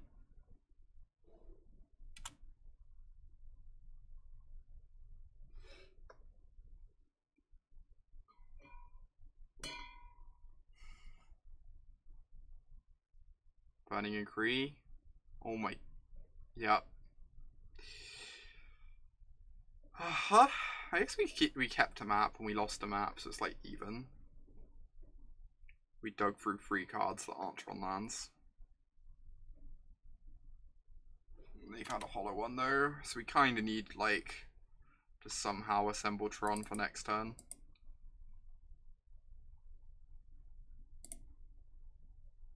I'm not sure quite how we do that.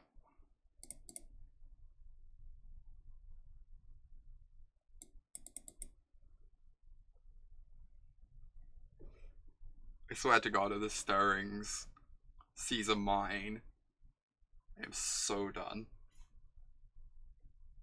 If this Stirring sees a mine, I'm just like...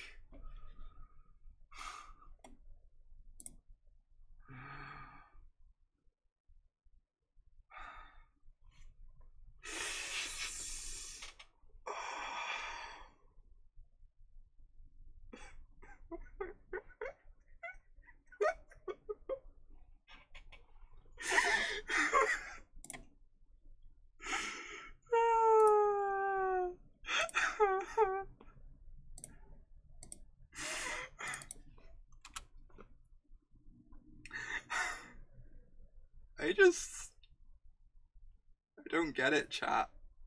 I don't understand.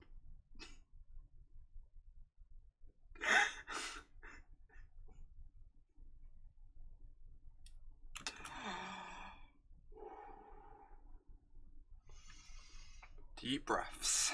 Deep breaths. Seriously though, how is this real life? How is this a world that we, like, actually live in?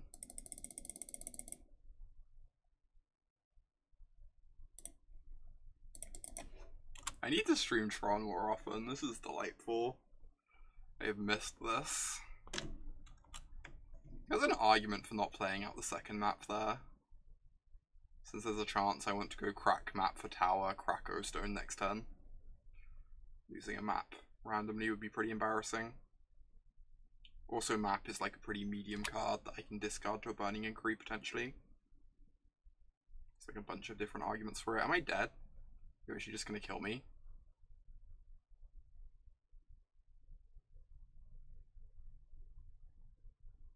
Oh. Well then. Damn. Just had all 4 lightning bolts in the top 16 cards. The swings are real. Yikes. Apparently the swings are real.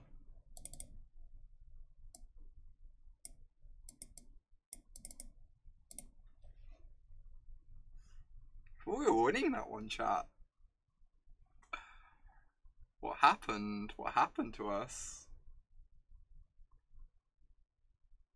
How did we do before we had all these emotes? I think we were doing a lot better before these emotes came along. I'm not sure what to take away from that. I feel like I've actually mulled more since the Nevermore emote came along. If such a thing's possible. So I don't know that that can be blamed.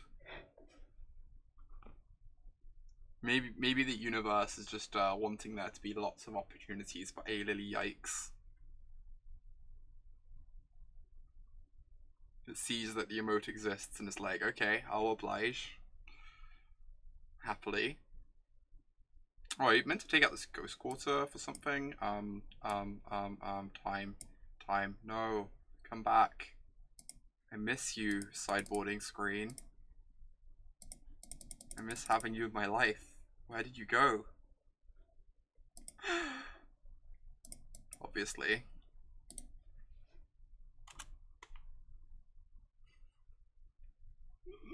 Not even giving us any tension. Just like, yeah.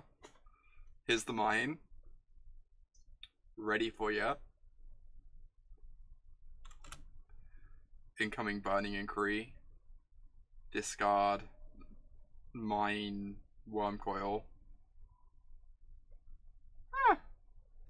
Could be worse.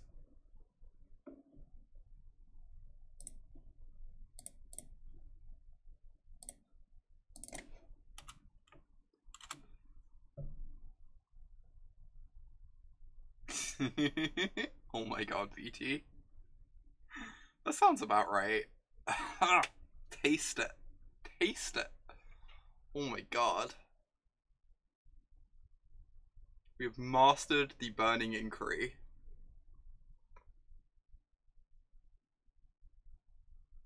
We basically drew a new opening hand and we're still winning.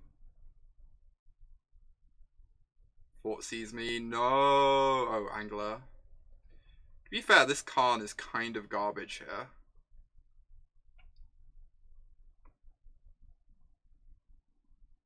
This Karn is like not exactly a real magic card here, to be fair. I guess are we plussing on them or minusing on the Tasigur?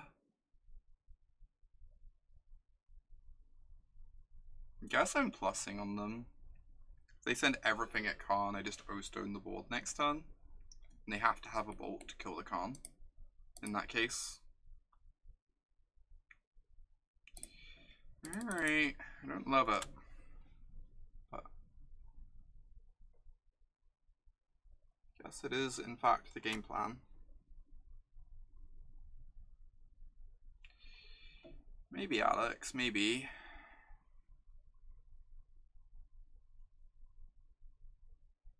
Karn's gonna die to 2 lots of swings. That would soak up a lot of damage in the process, obviously.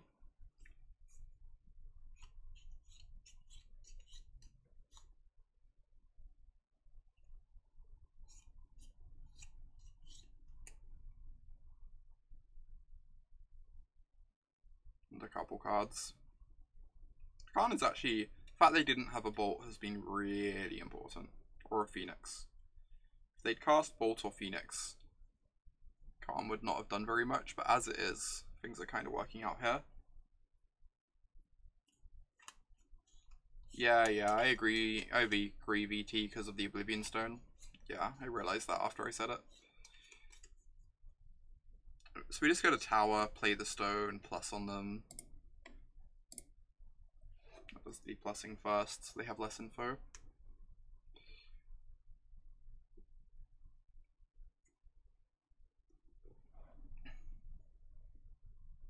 Then the stone gets to clear the board. Yep, exactly, shot. Depending on how much, what their attacks are, we can even end step the O-Stone. So that they don't have any threats on board when we untap.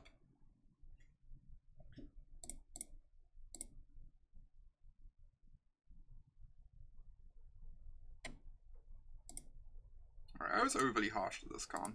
The Karn would have been quite bad if they had a bolt, but apparently they did not.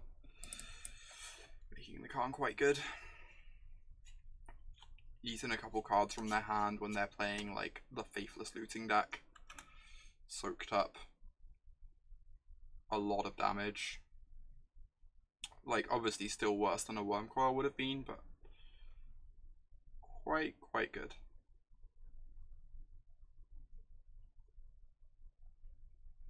Yeah, it also makes wiping the ghasts way better, that's true. Makes the ghasts much harder for them to return. If they're having lands eaten away.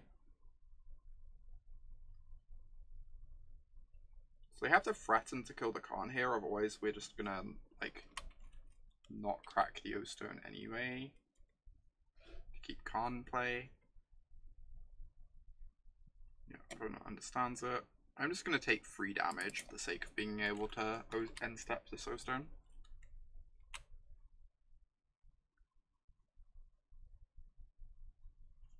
And we are going to end step the O-Stone because I'd like to be able to do an Ulamog or Wurmcoil on an empty board. Seems pretty good for me. Good morning, Gavrov. I did play Amulet. It went very badly. I went 1 and 4. It was interesting though. I could actually, even though I obviously did quite badly, I could see myself playing it again at some point. Just because it forces you to think about Magic in a very different way. Ooh, both Karn and Wurmcoil are kind of unbeatable for them here. They do have 2 Bloodghasts in the bin.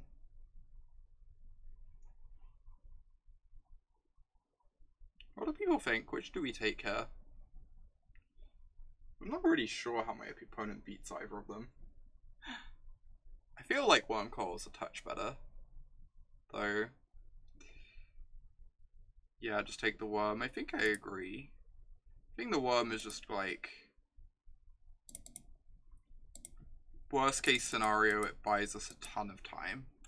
Best case scenario, it wins the game.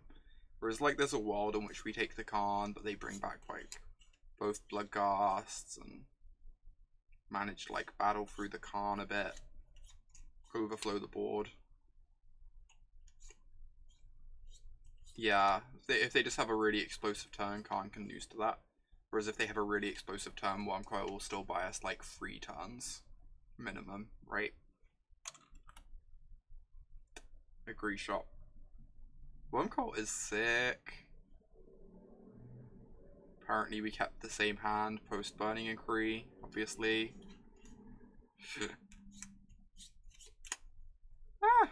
You know, sometimes you just got it. Sometimes.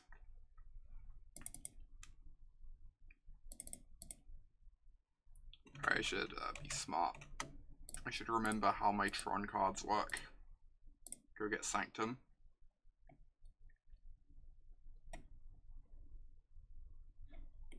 Oh, I hate everything. Okay. Okay. Well.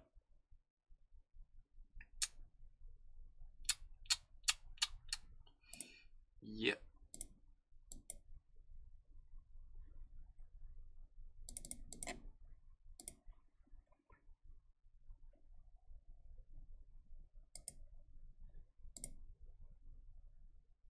Yeah, Ugin -2 still seems acceptable. Agree with that assessment.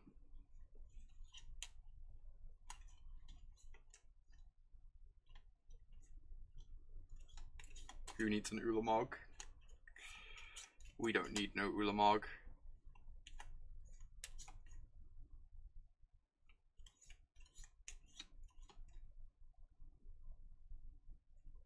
I'm like medium prepared for the GP next. I need to do a bit more prep, but I've played like about 15 drafts and a few sealed at this point. I feel like I'm like at least competent at the format. We'll see. I'm excited for it though. It's gonna be sweet. I feel like this is a mulligan without the second land, no clear path to Tron.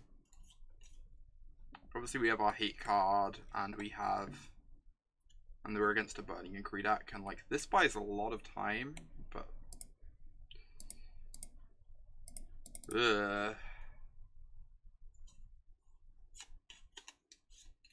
guaranteed turn for Tron.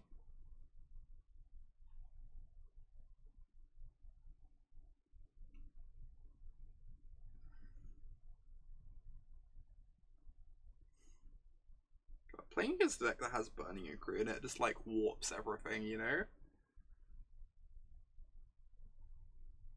I guess at the very least this like is so likely to have Tron together. We just need to draw into a payoff.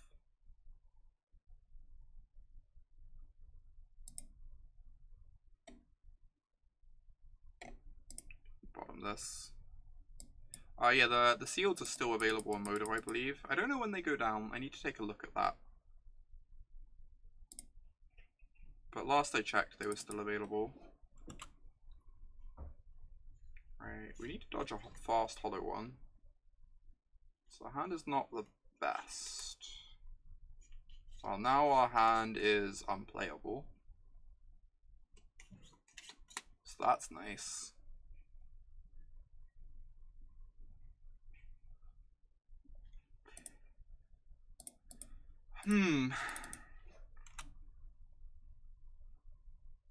So if we draw a Tron piece, next turn we have turn 4 Wurmcoil, or turn 4 Oblivion Stone, either or. Modern legal hymn to Turak, yep.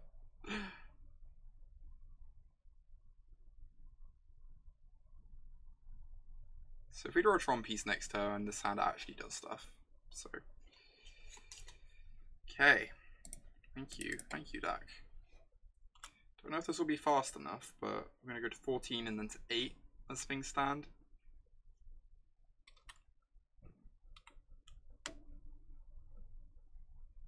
January 11th, okay, that's good news, Paul. Especially since I'm currently still in a Phantom event, but I haven't finished yet. That is definitely good news.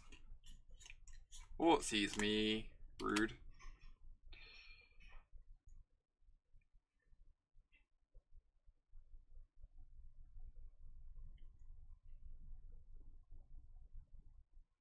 So I assume they take map. Shut me off the turn 4.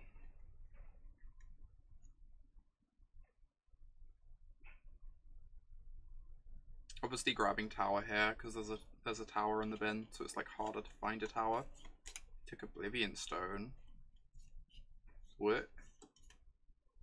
That is a little bit surprising.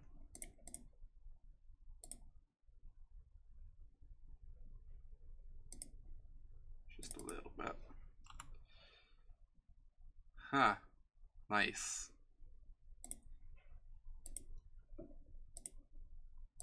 It's like all the Tron pieces. So we get to go Wurmcoil into Ulamog, and we just have to hope that's good enough. We're going to take 8, go to 6 this turn, so 2 bolts kills us. Phoenix plus bolt would have killed us, essentially.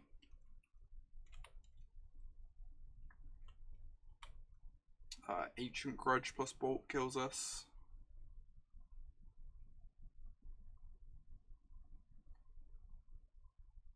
Right, that's not lethal. Although now on a Braid or Grudge does the job. So we want to get a tower, I guess, to guarantee Ulamog mana in a little while.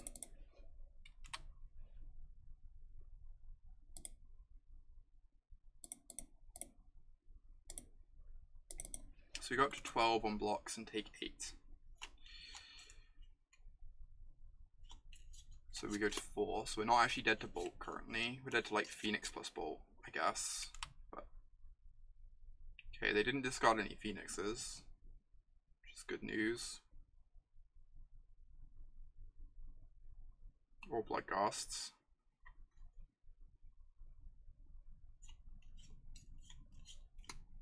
Next turn, Ulamog exiles Tasigur Hollow One. Wurmcoil gets a clean swing.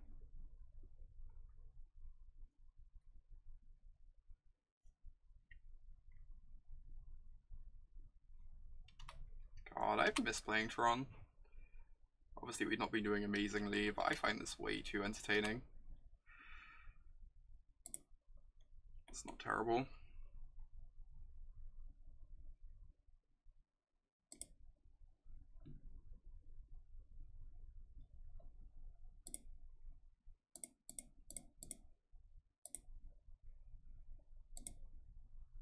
Right, so just hit Hollow One Tasigur, right? Take off as much power and toughness off the board as possible.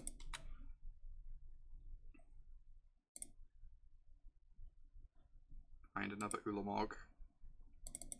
Swing with my worm. Sick. Nice 3-2. Solid. I really miss playing Tron. I really did not love this list, if I'm being completely honest, but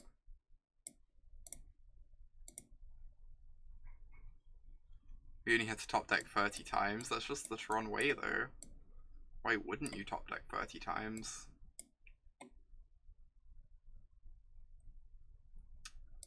Maybe Nux. I'll see. Decide in a moment. I have a sealed I've just opened but haven't started playing games in yet, so I could do that. Open this treasure chest. Violet Thicket. And another Yargle to add to the collection. What would I change in the list? I hate the white sideboard cards. I think that they're complete nonsense. I think so much Yargle. I think the fact that they're tricky to cast on curve is a meaningful problem. The fact that when you like top deck them in the mid game, you can't cast them very easily either because you used up your trinkets is a meaningful problem. A lot of the time there's like a lot of this tension between, do I want to complete Tron or cast my sideboard card?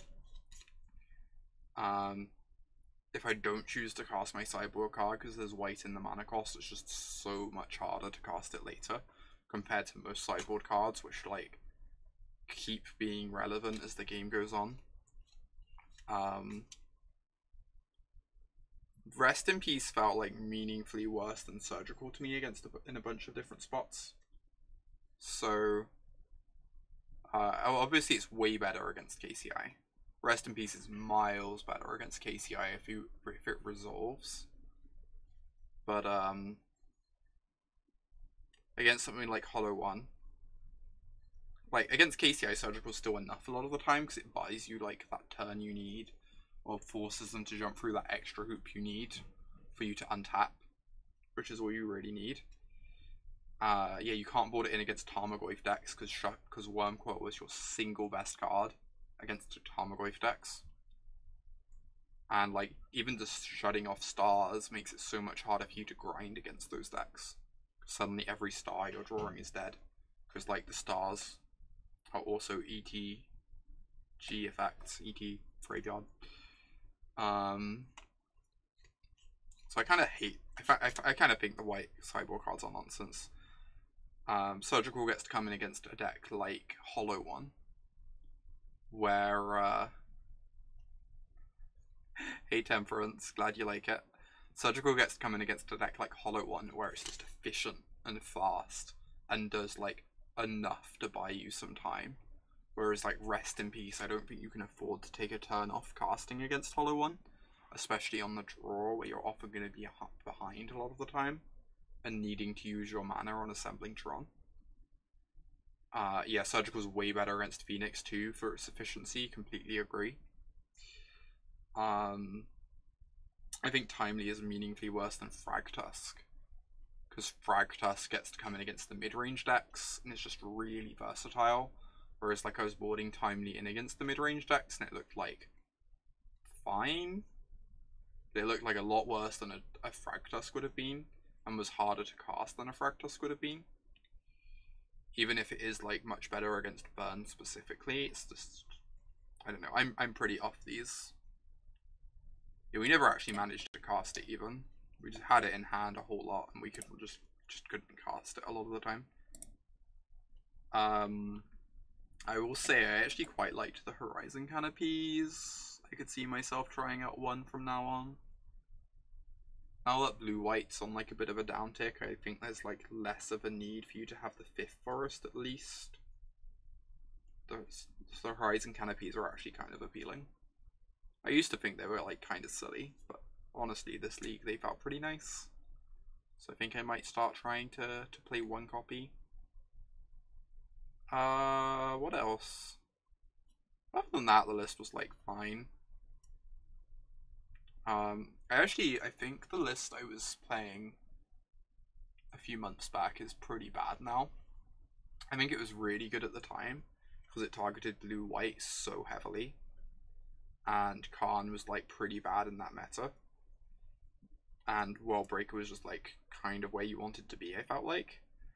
But I feel like Karn's a lot better than it was at the moment, because Karn is like pretty good against the Phoenix decks, because they're so often all in on one threat, and even just like vindicating one threat often buys you a lot of time.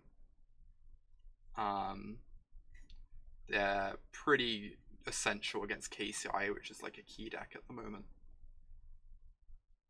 They're like, I feel like they're much better against in World Breaker than World Breaker against like Amulet Titan too, where you just need the speed that Karn offers, and the body of World Breaker is just not very relevant. So I think Karn is like a lot better now than it was a few months ago. I also think Ballista is a bit worse now than it was a few months ago too. I used to play 4 Ballista and Tron, and I think Ballista's was amazing a few months ago because spirits and humans were everywhere, and now like humans is like kind of a tier 2 deck almost that you expect to face occasionally but isn't super popular anymore, and spirits is like pretty popular but it's on like a bit of a downtick because of the Phoenix decks becoming so big. So I'm kind of into just only playing 2 or 3 Ballistas, I think, at the moment. I don't know, this isn't the list I play. I think I'm gonna put together my own Tron list before my next modern stream, based on like thoughts and feelings, but I think I'm definitely leaning a bit further away from Wallbreaker and Ballista than I used to. What caused humans to drop off the radar? A few things, Temperance. The first thing was the rise of spirits. Spirits is like pretty good against humans because it's kind of like humans, but they fly, right? So like, instead of I cast my tribal creatures, you cast your tribal creatures, we stare a bit and ship shot each other. It's we cast our tribal creatures, stare a bit, and then mine fly over yours and kill yours in one hit.